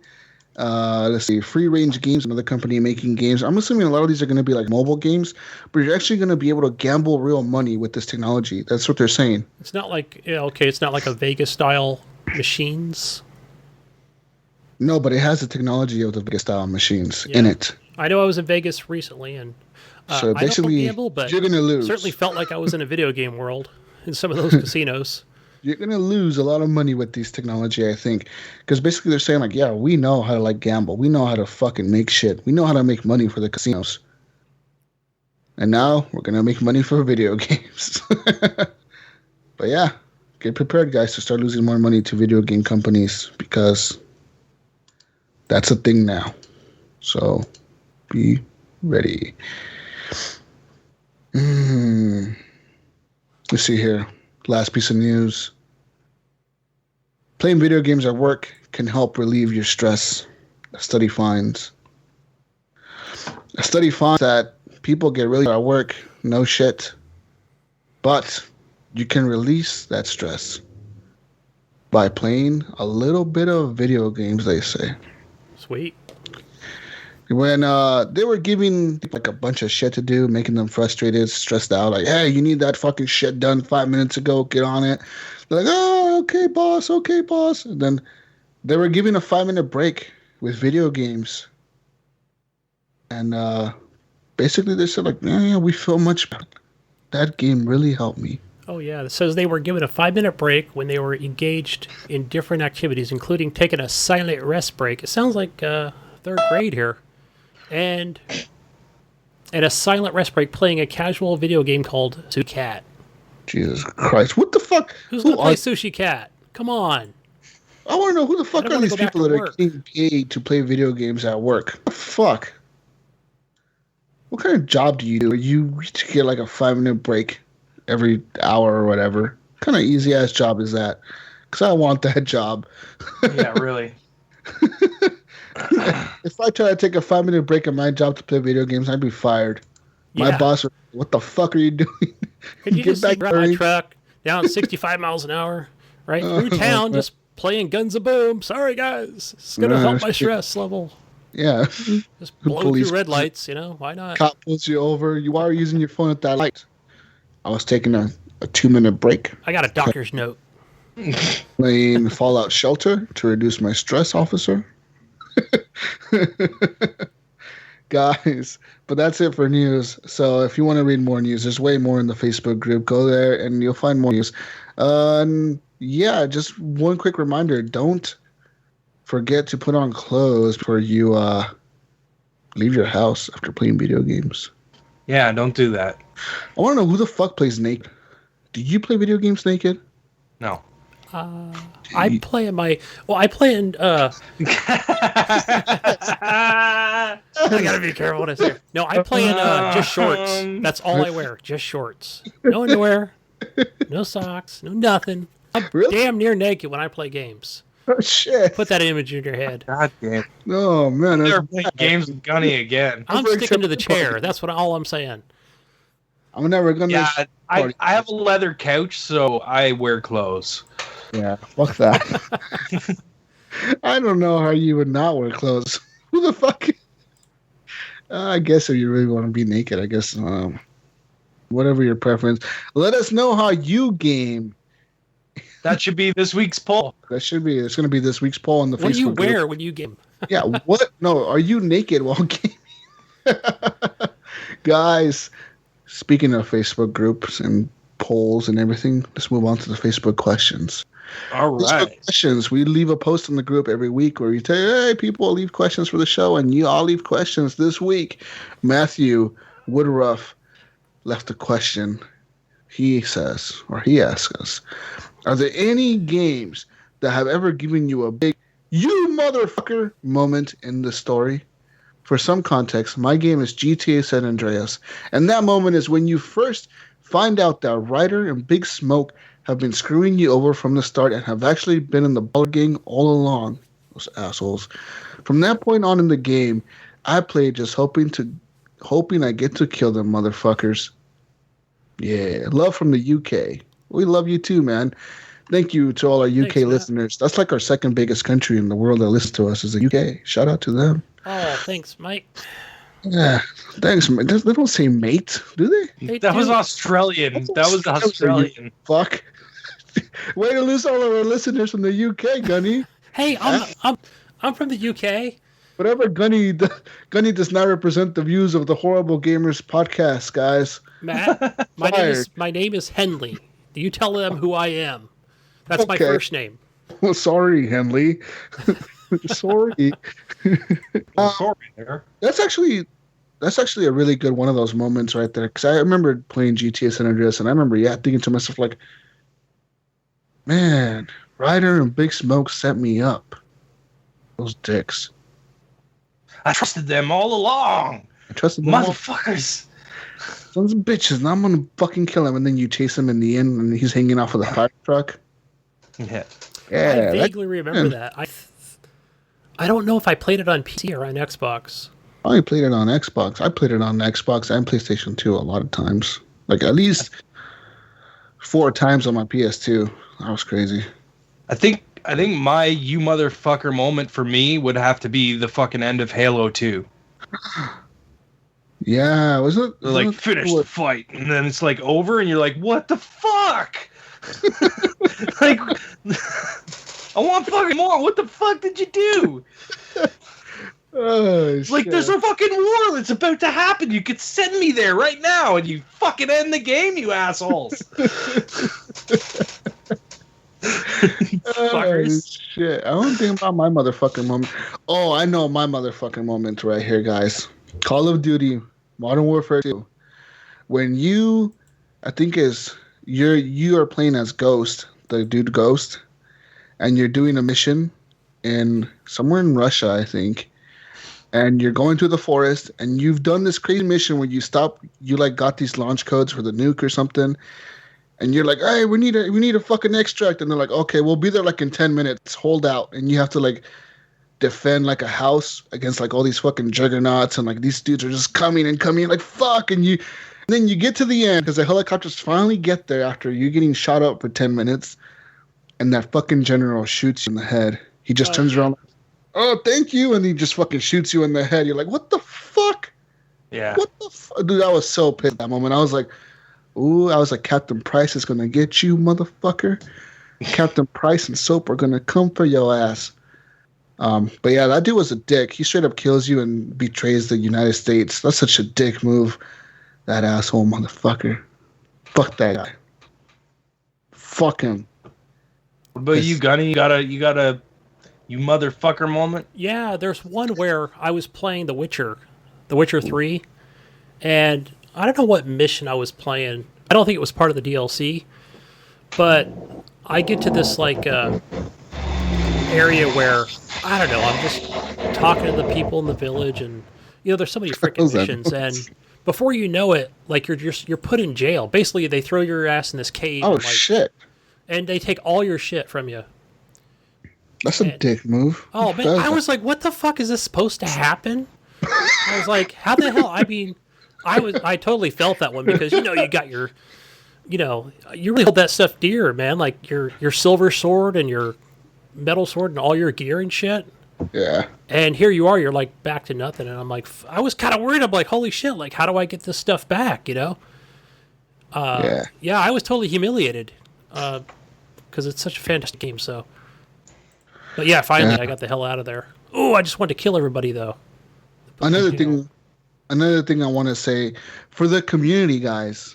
I want to make a post, and I want you all to post the greatest betrayals in video games that have ever happened. And we're gonna pick out the top 5 next week, and we're gonna read them out. We're gonna read out the greatest betrayals in video game history, motherfuckers. There's some crazy ass shit that happens in some games where you just betrayed, and you're like, "What the fuck? I thought you were on my side all along. You were on my side, and you betrayed me." Looking at you, Cortana. Bitch. That'd be on the top of the list. And now you're on my computer betraying me on time. And my Xbox. God damn, she's gonna go rogue and crash the podcast, guys. Amar Subazic, or Zubajic, or I don't know how the fuck to say your last name, but Omar says, "What are guys' thoughts on microtransactions and pre-orders in general? To me, it's a toxic practice that are very anti-consumer based. Sure, cosmetic skins in a free-to-play game are okay for transactions, but in a full-price game, no way. Thoughts? Cheers.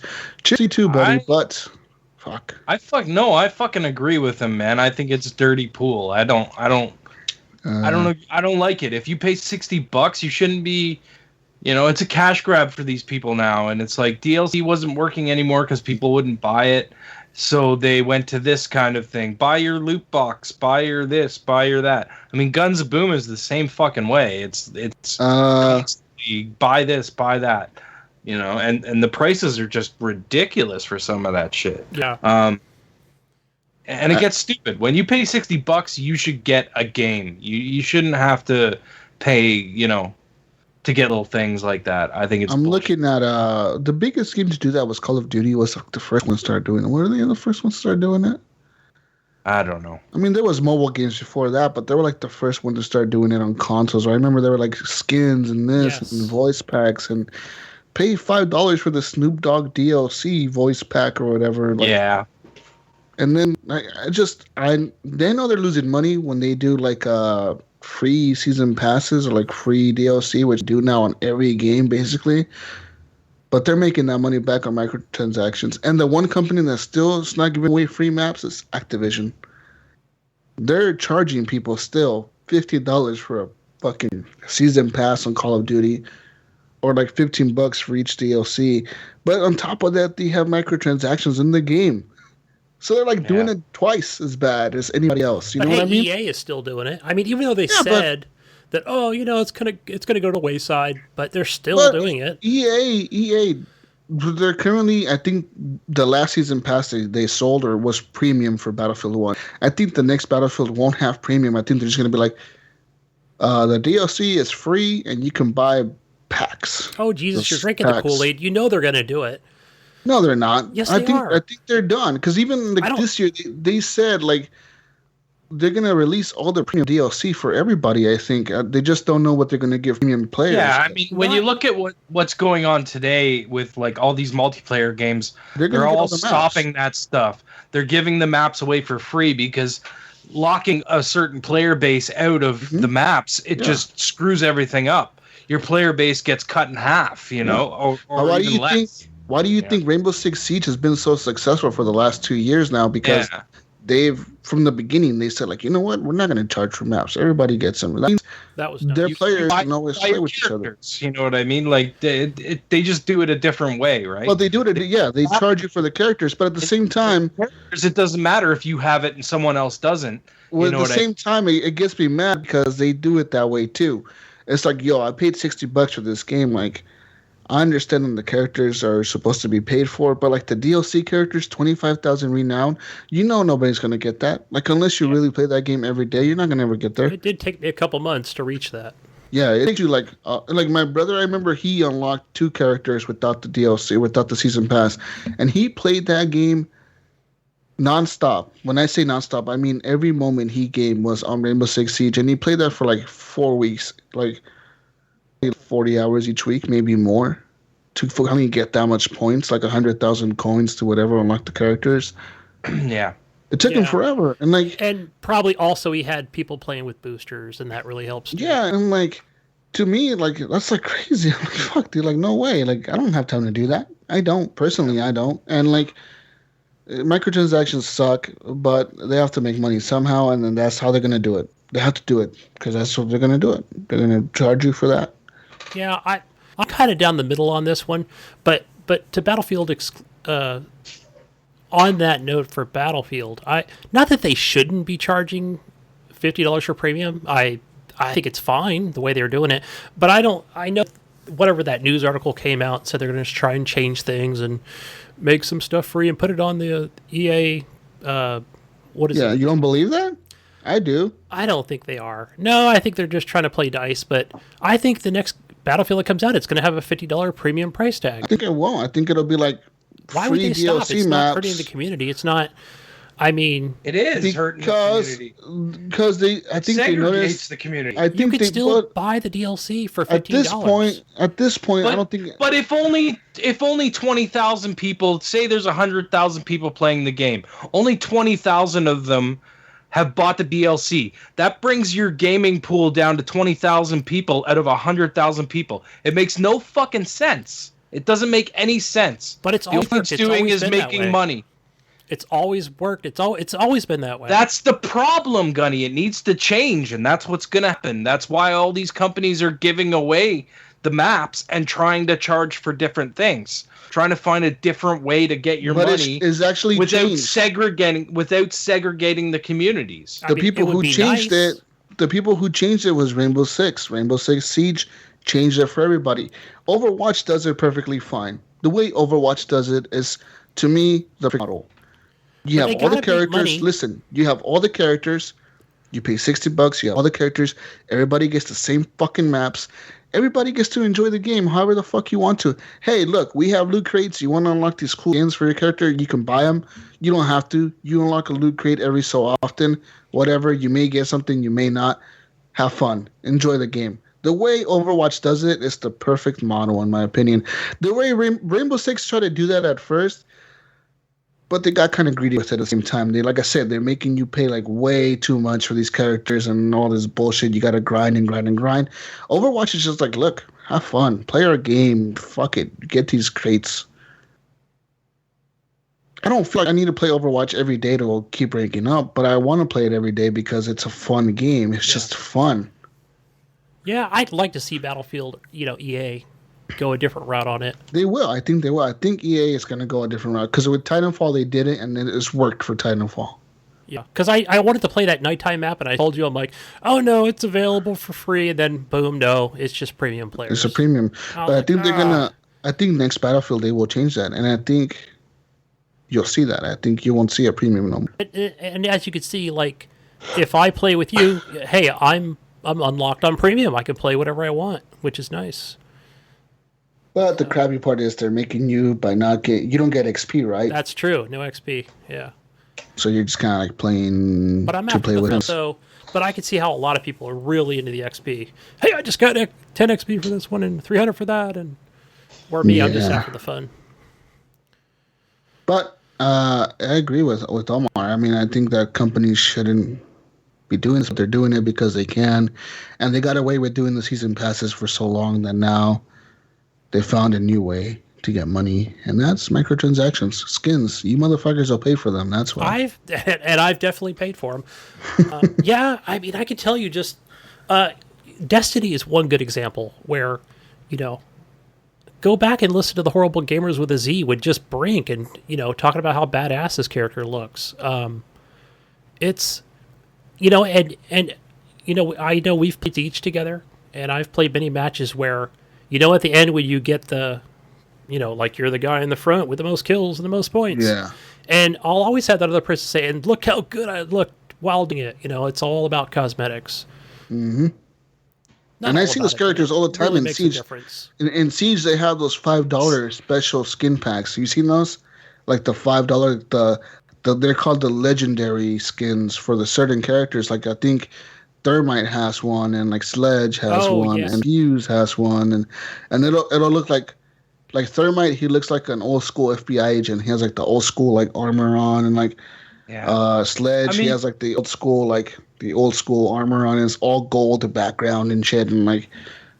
Yeah, I guess it's cool, but it's $5. Yeah, if you want to have to go to costumes, and like I'm not gonna pay for something like that. That's fucking stupid. Yeah, you know what crazy. I mean? Like, in my opinion, I wouldn't do it unless you are like fucking into that game and you love it. Fucking, you know what I mean? You love it. Then that's your thing. Then maybe you want to throw down $5 on it. I get that, but I mean, like, I wouldn't just like be like, I'm just playing Siege for the first time. I'm gonna buy this fucking skin pack. You know what I mean? Like, I don't know. Just seems weird to me. I guess I'm just not the type of person that's like, I want to show off my character. I just like. That's the new thing. I mean? New thing is to show off. I just want to play the game. I want to play the game and have fun. That's how Overwatch is like that too. They have it where you get cosmetics. You show off the different outfits Diva can wear and the different outfits Tracer can wear. All right, Jesus. All right. We don't need to be convinced that Overwatch is the best game ever made in history.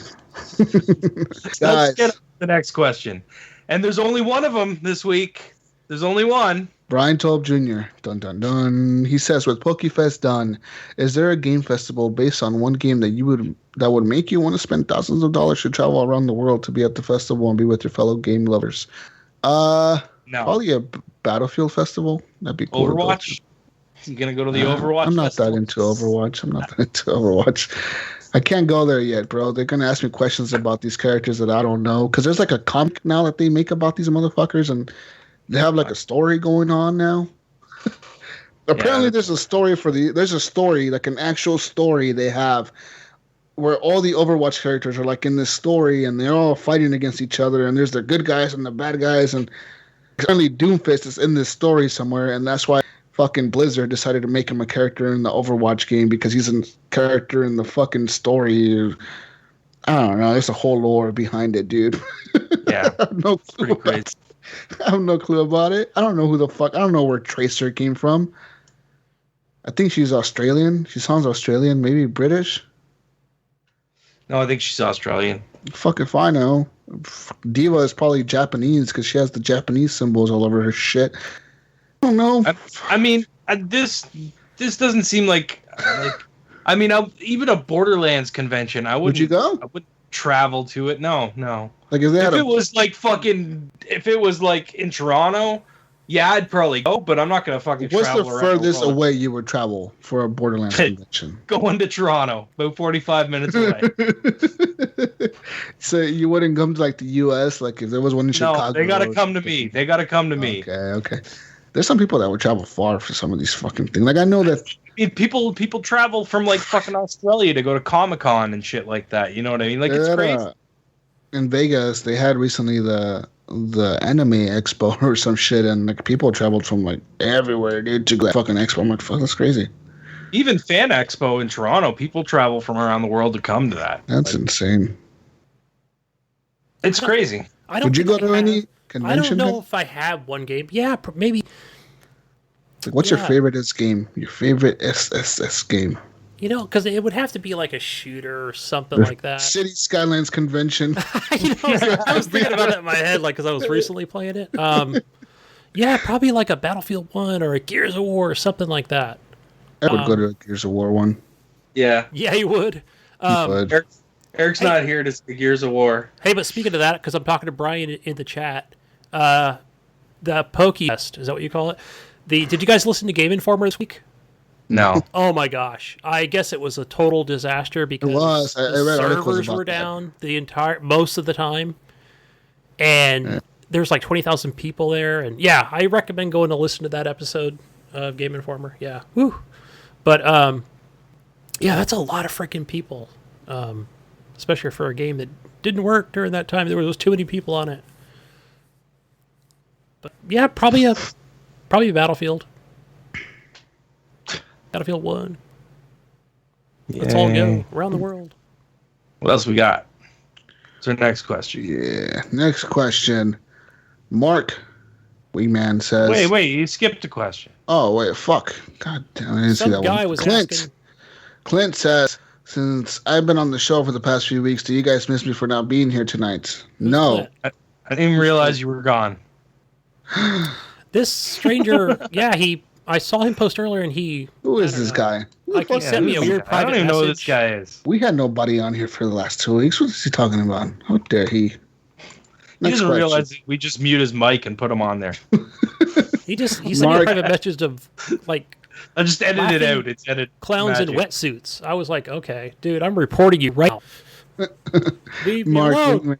Wingman says, We miss you, clown. or he asks, what are your guys' thoughts on full price beta tests like Fortnite? Is it fair to make people pay to beta test a free-to-play game, given that over 500,000 people, including me, have paid to be a beta tester? This will be noticed by other companies. Of course it will. Looking for thoughts, both good and bad. I mean, it's a little weird. I said that earlier. Like, it's strange to see that. I thought that it was like a full release on Tuesday, but it's still, if you log into it, it still says this is a closed beta, blah, blah, blah. I mean, I don't know how is that a closed beta still? I mean, you just released it. It's not like it's been early access. It's on a disc. It's early pressed. access beta. No, because it's in a retail store being sold. It's early access. So it's not. It's early access. It's weird. It's weird. And then is what it is. isn't it like if you pre-ordered it on Friday before Yes. the release on Tuesday, which was like early access to the early access? Early access, yeah. Early is access to the early access release of the early access game. This is like earliest access.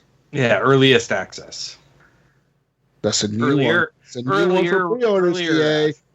EA, that's a new term right there. I'm gonna coin that shit. Trademark, horrible gamers. Earliest access. You can't fucking use that shit, motherfuckers.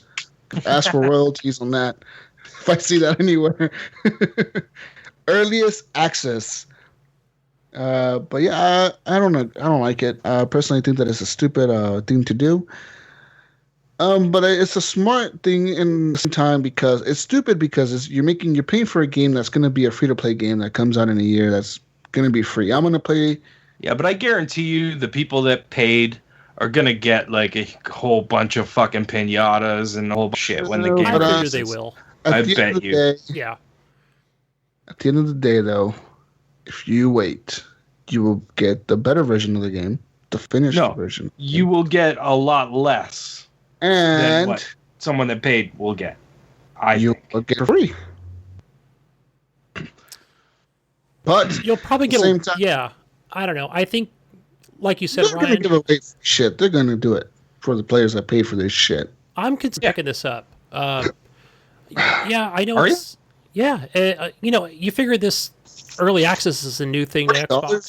$40, $40. People complain about games like City Skylines being $40. That's a full game. That's done. And This Yeah, game isn't. also- This game's complete. It's done. Like this shit's a I don't beta. know. This shit's a beta. Can we use But Ark it's as a good still example? I mean, I know it a doesn't done have game. it doesn't have microtransactions, but you played early on when that game was super. I mean, not even. I mean, it was still okay, but I think it was $30. Yeah. I don't know. Maybe I'm comparing but apples to they oranges, sold that as early access. This, they're selling it like a Like a retail. done game, but it's not done. It's like if I go to the store and if my mom or somebody, like my aunt, was to go to the store and be like, oh, this game is the one that he was talking about. I'm going to buy it. And then she buys it, and then she gets home, and I'm like, yo, you bought a game that's not even done. What the fuck? You know what I mean? Like, it's just an unfinished game. What the fuck? That doesn't work. It's not right. I don't know. It looked I fine don't know. last night. I'm sure it's going to go through a lot of changes. Yeah, it's not broken or anything. It's not like it works. It's I don't know. My it's question done. is, why? I'm sure they're going to Okay, then add more. Why not release it for free now and just charge microtransactions? But if you want to play with your friends, Money. Is there? I got a question for you, Ryan. Is there currently in the game microtransactions right now? I don't think so. Okay. Oh, yeah, yes, there is. You can buy coins to buy pinatas if you want. No, this is totally a cash grab. Like, okay, I was gonna say, okay, it's a cool thing if You they don't have to though, dude. You don't have to. Okay, but listen, this is my When you buy the $40 one, I got like 24 pinatas that I had. Okay, but listen, this is my problem with this, Ryan, that you're saying. They're making you pay $40 for a game that's not done yet, that's going to release for free next year, but yet they also have microtransactions in this game. That's bullshit. If the game is not finished, you shouldn't have microtransactions in the game. They should be all free. Everything should be included in the $40 that you're paying for early access for a fucking beta. Yeah, but the thing is this game works on these cards that you collect. Oh my god. And you got to open the pinatas to get the cards. So you can buy the stupid coins to buy the pinatas, or you can play the game and just get pinatas. Like every once in a while, you'll get a couple of pinatas. Such a cash grab. And then you crack them open, and your cards fall out, and fucking away you go. Whoever. I mean, it's not. I never spent any money on pinatas. I'll just get them in as I play. 2 weeks from now, Ryan will be saying, No. I played 50 hours of this game. It wasn't bad me giving them $10 for some pinatas, guys. No, because I already paid for the game. So you should have bought the $120 version and gave me and Jesus codes. You should have. You know what? Because I like cracking those pinatas open so much. Like, it's so much fun. You get a fucking weapon and he says something stupid to you and you whack the pinata and it breaks open. It's fucking, sometimes you gotta whack it, you whack it and you be like, oh, it didn't break. And then you whack it again and it turns fucking silver and you're like, what the fuck? And then you whack it again and it turns gold. What the fuck? And then you whack it again and then finally it breaks open and all these fucking awesome cards. You get all these rare and fucking great cards. It's fucking cool. It's so fun. Actually, it's kind of funny. Pinatas is what? Is that an axe in your hand? Yeah, they say stupid shit all the time, and you can like tickle the pinatas and stuff, and they like laugh and say stupid shit. I think we'll have to revisit this one because, I think it's fine if like you said, you bought the. I mean, Jesus, the microtransactions version are not like. They don't pop out at you. You don't even notice them. They're not Call of Duty microtransactions where you launch it and it's like right there in your face. If you go to the like section where you can open your pinata, you'll see the coin thing, and then if you click on it and don't have the coins, it'll be like, "Would you like to buy some coins?" But it's not like every couple of minutes they're like, "Hey, buy some coins. Hey, buy some coins. Hey, buy some coins." You know what I mean? Like it's not in your face. You have to kind of look for it. I think we'll have to see like after a month or whatever. Will you have to buy coins at that point after paying the $40? Are you going to run out of those resources, or I guess it depends how much you play the game. You're always going to get pinatas, and you're always going to be able to continue in the missions and going back. And there's so much shit in this game. That's the thing. There's so many different like menus and shit that you got to go through. Like all these different cards that you have. Some of them are survivors. Some of them are defenders or are heroes, which are the actual guys that you use. So you can get like you crack open one of those pinatas and you get a fucking legendary hero and you're pretty psyched about it because you get to go fucking play as this different with different abilities. And then you have this fucking skill tree that you're leveling up and it opens up new abilities. And when you get so far in that skill tree, it'll open up certain things that will like let you start putting your survivor cards and your other cards in groups that help you up your stats while you're playing. I don't think it's interesting, man. Like all this does not justify you paying $40 for a game that's going to be released next year for free. I don't see the justification. I don't personally. I think it's just money they needed to continue developing the game, to actually finish the fucking game. And they're like, you know what? How can we make money to finish this game? And if you're that interested in the game, and if you're that interested in the game, you paid $40, you got to check the game out. And then, like, when it comes out free to play, I'm sure they're gonna give you a shitload of stuff for. But by that point, you're gonna be playing something else. Not necessarily. Not everyone. You will. Canadian, you will be playing something else. I will be. No, you will be. Yes. I might go back and play some more Fortnite. I'll definitely go back and crack open all my pinatas. That's you go back for 2 hours to crack open all your gold pinatas. I'm done. I streamed 2 hours of opening pinatas. Maybe they'll add a new platinum color to the pinatas, Ryan, so you'll be even more excited. Don't tease me, Jesus. Don't tease me. They might add a new platinum color for your pinatas. You hit them 5 times to get platinum. You hit the pinata 4 times, it's platinum, and you're going to you're going to lose your shit over it for 2 hours, and then you're never going to play it again. I don't know. I think it's fine. I think it definitely looks like it's worth $40 to me from just a few matches that I've seen. You know what I mean? Like, I'm having fun with it. It's different. It's fun to play with a group of people. You know? It's bullshit, though. I think it's bullshit because this just gives an excuse for other companies to come out and be like, "Hey, look, pay I us. I don't give a fuck unless the game's broken. If the game's broken as fuck, then don't release it. To play our beta of this new game. It's going to come out in 2 years, free to play. But $50 now will give you the game early on Tuesday. But if you pay us $60, it gets you the game early on Friday, guys. Do it. No, I paid $40 and I got it early on Friday. Oh, you got it early on Friday? So what was the Tuesday release? I think on PSN there was like a $20 version, and the $20 version didn't open until Tuesday or something like that. Why does Xbox? Why does PSN get a $20 version? I don't know. It's the biggest. That's some bullshit. Maybe in the development process they're early on, earlier than Xbox. All right. But you got even less shit for the $20. Like, I don't even think you get pinatas or anything. You basically have to start from scratch and work. And they gave me 25 or 30 fucking pinatas. Like, I was just like cracking open pinatas. You really like those pinatas, don't you? So much fun, man. I love that shit. It's so good. $40 is justified for opening 25 pinatas. No, I played a lot of the game, man. Like, give me an idea. Let's develop a game where you tap your screen on your phone, and the more you tap, the different colors pinatas turn. And you keep tapping, and the faster you tap, the faster they gotta break open. After 10 taps. No, That's a tapping simulator. Tapping, just like that clicker cookie click game, or that. Actually, I forgot about something that I played this week that's new. I played WWE Tap Mania. See? Tap Mania.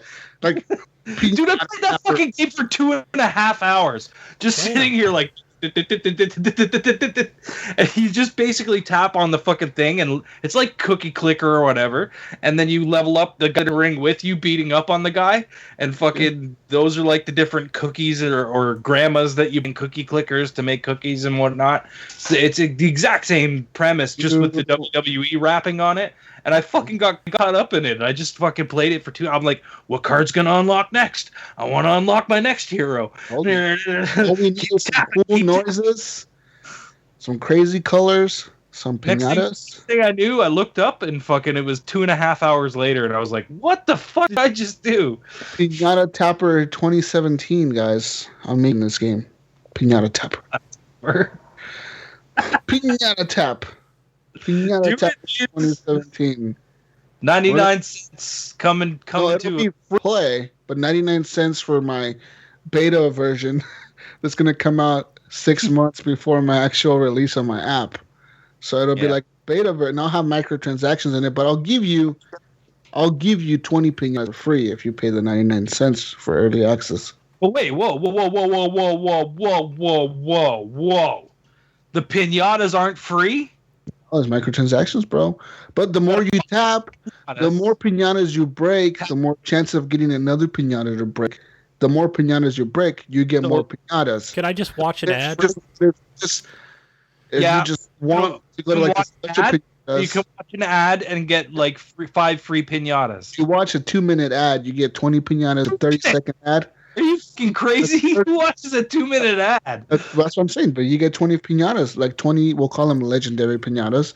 And if you want to like break pinatas to get more pinatas, you do that. Or you can, like, This is share, going on. like our Facebook page. I'm boycotting Jesus's fucking pinata game. I'm not gonna play You it. pay $4 for this shit game called Fortnite, and you build pinatas or break them or whatever. Not buying your pinata I'm gonna game. have pinatas too, bro. You could tickle them, you can tap them, feed them. No. No. Hey, I think this game is, it's at a playable stage. And I think it's fine if, they don't have to come out with an early access. I think, shit, if you pay $40 for it. As long as 2 months from now you're not going, and you're still playing it going, crap, I gotta buy more pinatas, then that What's the next fucking question, Jesus? Just fucking do it. $100 to get early access to the beta. Jesus. Jonathan Hall asks, Why are my friends better than me at better video video games? games? I know why. Smoking too much weed, drinking too much beer. No, I know why. Jonathan, you're old. In gaming, if you're over 25 years old, you're pretty much old, and your reflexes are way slower than like a 12-year-old. It's true. He says his friends are better than him. So maybe you just suck at Yeah. Maybe you need new friends. Who knows? Go to Or like maybe- a nursing home. Or maybe Make new all friends. Or maybe all his friends are 15 years old. He just hangs out with all the high schoolers and plays games with them or something. I don't know. Maybe weird. I don't know. It's getting kind of weird, Jonathan. But basically, you suck. Yeah. Games. You need to get good. GUD, Good. John. Good. Blazer 420, bruh. Thomas Klozek. Klozek. Never. Oh. You know who the fuck you are. He asks, have you guys ever played any of the Warriors games, Dynasty Warriors or Orochi Warriors? I'm a huge fan of them and played them all. Actually, yes, I have. I was actually thinking about buying that, what's that game? The new one on Xbox, Dynasty Warriors, whatever the fuck it's called. The newest one. Because it was like, go back and play the one we got for free for Games with Gold. Yeah, that's the one I played. I think it was Orochi Warriors. It was on sale Was for it free like to play? Or, free. Games for Gold. $40. $3. I was confused. I like those games, dude. They're fun. Remember I talked about that when we first started the podcast? Yeah, I was like, why don't I just play? Go find the red dots on the map and kill them all. Yeah. No, like, isn't it Dynasty Warriors where you run around with the armies and shit? Like, you have big armies around you, fucking fuck them all up, and then you keep running and fuck them all up, and keep running and fuck them all up. Yep. I have the phone version of that game, too, on my iPhone. Well, I guess I used to have it. I don't have my iPhone. Well, I have my iPhone, but I don't use it. And the phone version, I actually bought, like, all of them. It's like $15. But I bought all of them, Dynasty 1, 2, and 3. And they're pretty fun. On your phone, you don't do, like, all the crazy fighting. You're just commanding the armies to which way they're going to go attack the enemy bases and shit. And you go around, and you go up, and you go down, you go left, you go right, and all that. Like but they're pretty Dynasty fun. Warriors. I've played one on the Xbox 360. Yeah, guys. I've never quite gotten into them, but I've played quite a few of them, so they're fun games. Fun. Is that it for questions, Jesus? I got one question for you guys. This is from me because I saw a picture my friend Sean put on Facebook. Peanut butter and jalapenos on a Hawaiian pizza. Oh God, I saw Ew. this. That sounds so disgusting as fuck. I would not eat that if. Okay, dude. Fuck you, I. First of all, there's pineapple on there. That's the biggest problem. Pineapple and peanut butter. That just doesn't sound good. On a pizza? No, but I actually commented on this. One of the best things I ever ate was a hamburger with peanut butter, bacon, and cheese on it, and it's so fucking good. Sounds The like a peanut heart butter, attack. the peanut butter is like it's like a perfect match to the beef. Like I don't know, it's just so good. Huh. But tell me, would Protein you overload though? would you eat peanut butter and jalapenos on a Hawaiian pizza? So you have like the Canadian bacon. I wouldn't No. eat jalapenos, and I wouldn't eat pineapple on my pizza in the first place. So no, I'm gonna say no. I love I peanut butter, but on my toast. I've ate On a jalapenos. peanut butter and jelly sandwich, yes. I've ate them on pizza before. They're pretty good on pizza, but like, I just can't get. by I themselves. can't But get behind the fact of like a jalapeno together with the peanut butter. It does not sound good to me at all. It's like you get that spicy and that sweetness. That doesn't sound good. But what gets me the most is it's just peanut butter doesn't sound good with like fucking pineapple and ham and jalapeno. It just doesn't look good on there. Not at all. It sounds disgusting. He must have been super high when he did this. I'm just saying, like, this is like the stoner. That's like something you do when you're super high and you're like, You need help, Iams. Bruh, I just ordered this Hawaiian. He's like, you know what's in it? We put this, put this GIF. are you looking at it, Gunny? Oh no, no! I was just Alan. We have people posting in the chat, and Alan maybe is saying something about peanut butter and ketchup, and just like God, what? no. No! Oh no! On a hot dog. You're He said. killing me, guys. You guys are fucking psychos. What is the craziest thing you guys ate peanut butter with? I don't eat peanut butter with nothing like that. Like, what the fuck is wrong? I already said what mine was. That it was. That It was, burger I would try that. Now I would try that. it was at a gourmet burger shop, so it was like good beef and everything, and then like it was called the Skater Boy, I believe, and it was like peanut butter, bacon, and cheese on a fucking burger. I would try, so but good. like, I would never go to like a pizza shop, and if they had like, we have this peanut butter Hawaiian pizza, I'd be like, what the fuck that. Fuck you, man. Welcome to the food section. Sprinkle some jalapenos on there for you, and fuck you, man. I don't want that shit. Stop doing drugs. That's bad. Fuck. Alan maybe says peanut butter on a hot dog. You're I told him sick, he was Alan. sick. Alan, you're fucking sick. Oh my god. Brian says, You know what? I think peanut butter on a hot dog might work. It might work. He's sick. You sick person. Another really weird combination that I tried before. I used to love this when I was a kid. Was a slice of cheese, Okay. peanut butter, Mm-hmm. and honeybee like corn syrup.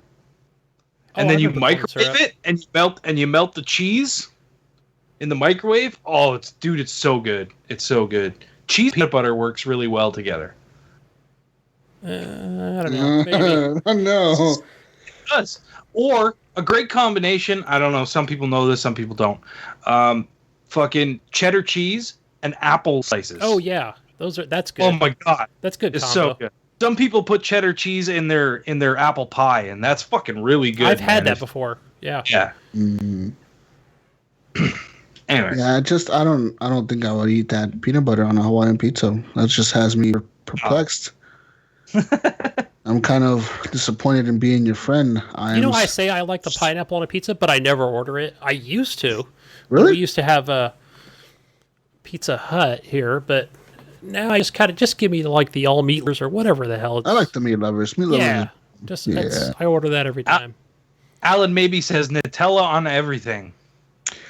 Nutella is good, but I want to Alright. put that on everything. Oh, you know I what I just like? fucking- No, I eat Nutella right out of the jar with a spoon. that's what I do. Yeah, but like I wouldn't I Stuff's couldn't eat good. that like on a burger or something. That wouldn't taste good. You know what I bought, guys? I don't know if I've discussed it on here. I like peanut butter. I eat that a lot on bread or with peanut butter and jelly sandwich. But On bread like a normal person. I did buy cookie butter. Have you guys seen this? I buy that and it lasts The fuck me is for a cookie while. butter? The fuck is this? Some kind of It's- fake vegan peanut butter? No, it comes out of the UK, I think. Cookie butter? Yeah, it's Cookie cookie butter. butter? It's kind of like King butter or cookie butter? cookie butter. Like Like eat a cookie like I ate a cookie. Correct. Chocolate chip Okay. cookie butter. Yeah, I buy that. I use that. Like I'll put that on just on bread itself. It's really What kind good. of fake butter are you buying? What the fuck is cookie butter? Like, does Go it into your taste like grocery cookie? store. It's right there where the peanut butter is. No, I'm asking you, what is it like? Like, what? Is it the same like peanut butter? Does it- Similar. It's got the similar texture to it. Yeah, But it's does it taste different. the I same? like it. So it's basically a substitute for peanut butter. Yeah, I can go get it fake. here. I'll They go get it can't real eat- quick. For people that can't eat peanuts or whatever, right? Hashtag fake I would peanut butter. assume. It's probably something that's just made without peanuts so that it can be a peanut-free product. Hashtag That's what I would not my peanut butter. Yeah.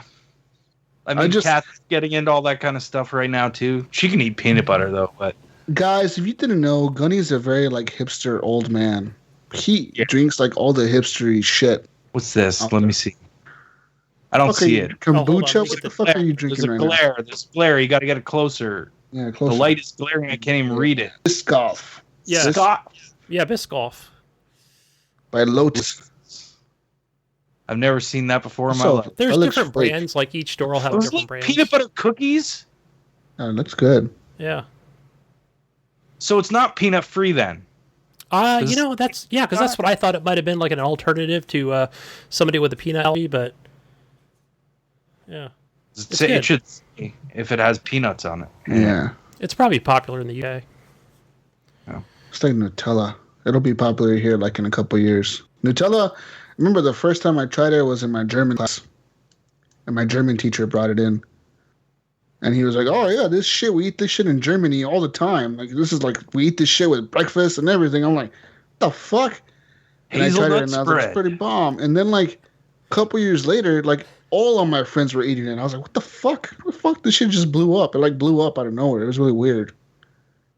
The Nutella rise. The rise of the Nutella. Anyways, like I said earlier this week, we have a bunch of questions for the community. So the first one, what was the first one again? I already forgot. I know the second one was the biggest betrayal in video games that you've experienced. Third one is, what's the craziest peanut butter you think you've ate with peanut butter before? And the first one was, what the fuck was the first one? I don't remember. The first one what? The first question for the community. The poll that we were going to do. I thought it was just the one, but okay. What was the one? What was the one, Gunny? You know, it was... the motherfucker moment in the story. Oh yeah, but there was another one before that. Wasn't there? No, that was it. That was the first one. What? I don't know. Whatever. We'll post them in the group, guys. I gotta say that's it. We're done. We love you. Listen to our show again next week. Follow us on Twitter _HorribleGamers. Leave us a voicemail 971-319-1421. Join our Facebook community, Horrible Gamers Podcast Community on Facebook, and leave us any feedback at feedback@horriblegamers.com. And subscribe, review us on iTunes or whatever platform of podcast that you use. Just leave a review. 5 stars appreciated. Follow us on Podbean. Follow us on Facebook as well on our page. Like it and share it and review us on there. And that's it for me. You can find me on Xbox Live, gamertag Jesus Walks a Lot. I'll be playing more Dying Light this week, and Overwatch and Titanfall. Yeah. And Dying Light, for sure. Yeah. That's it. I'm done. You next, Gunny. Go. On Xbox Live, Steam, Gunny Chief. Yeah. Twitter, Gunny Chief. And I don't know what I'm going to be playing this week. Nothing. Probably. I do want to finish that Sniper Elite 4. I want to get... I thought you said you finished it. Well, no, I finished the DLC, like all of it. The fuck would you play the DLC before? What's wrong with you? No, I completed the game. You're backwards. I completed it a while ago. It was so good. So you're going to play it again? No, so you've got 3 pieces of DLC. You need to beat those. I wanted those, yes. Oh, I thought you beat those. I'm playing it right as we speak. Let me guess. You got to kill Hitler? That's one of them. I already completed that one. That was probably my favorite one. Killing Hitler. Killing Hitler, then testicle shots? Yeah. That's a cool mission. Isn't he on a train on this one? No. This one is... There's a submarine. I think that's escapes. If you let him. But I didn't let him escape. Sniper Elite 3, he was on I think there was a train that he was going to get onto or some shit, and you had to kill him before he got to the train. Whatever, those games are fun. They are. Oh, it's... Makes you want to go back to 3, actually. I thought 3 was good, too. I know Wingman said it was just okay, but no, I thought it was fine. Yeah. But what about you, Canadian? Where can we find you? You can find me on PSN, Xbox Live, and Steam under Gib8777, as well as Mixer. I'm going to be streaming to Mixer, so that's where you can find me, Gib877. Go subscribe. I'd appreciate it. So what do we say, Jesus? Peace out, Brussels sprouts, and we'll see you next week on the next week's edition of the Horrible Gamers Podcast. Bye. Brush your teeth and go to bed. Do it now. Bye. Yeah. You asshole. How dare you tell me to break more roads now? You're gonna break more roads and you're gonna like it. Damn it. How dare you? How dare you? Motherfucker, you. You're the fucker of mothers. Fuck all the mothers. Motherfucker. I got a new mic stand, guys. Oh, nice. Is it like the Very old nice. one? Different one? Same one? No, it's the same one. It's a little bit different. I think it's a different brand this time. Yesterday I watched that Emoji movie Yeah. next to my child. It was a bad movie. It was bad? It's a kid movie, but like, and it doesn't appeal. Wasn't even funny? No, it doesn't appeal like to adults at all. Like, there's some shit for adults, like to kind of make jokes, but like, It's just stupid kid shit. Mostly. I didn't like it at all. It was really bad. Bet his city isn't as cool as mine though. My city's badass, dude. I got 1, 2, 3, 4, 5, 6, 7, 8, 9, 10, 11, 12, 13 bridges. Damn. 14 bridges. I went all out, dude. I got bridges going all over the place. Dude, let me bring my shit up right now. You motherfucker, you. Goddamn son bitch. You lying? You getting my hopes up for no reason? And then What the fuck are you doing? Trying to teach him some skitty skylines. The fuck? How do you level the ground? I don't have that option. Trust me, I don't have that option. I would know if I had this option. Is it on the roads?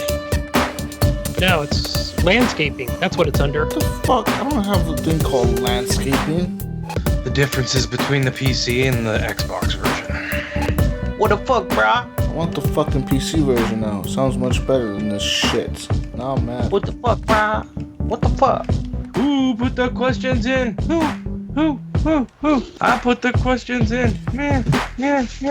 Fucking weird motherfucker.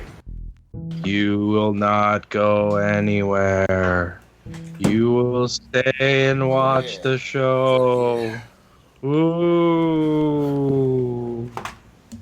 I hope that worked. All our viewers just left. I think he hypnotized me.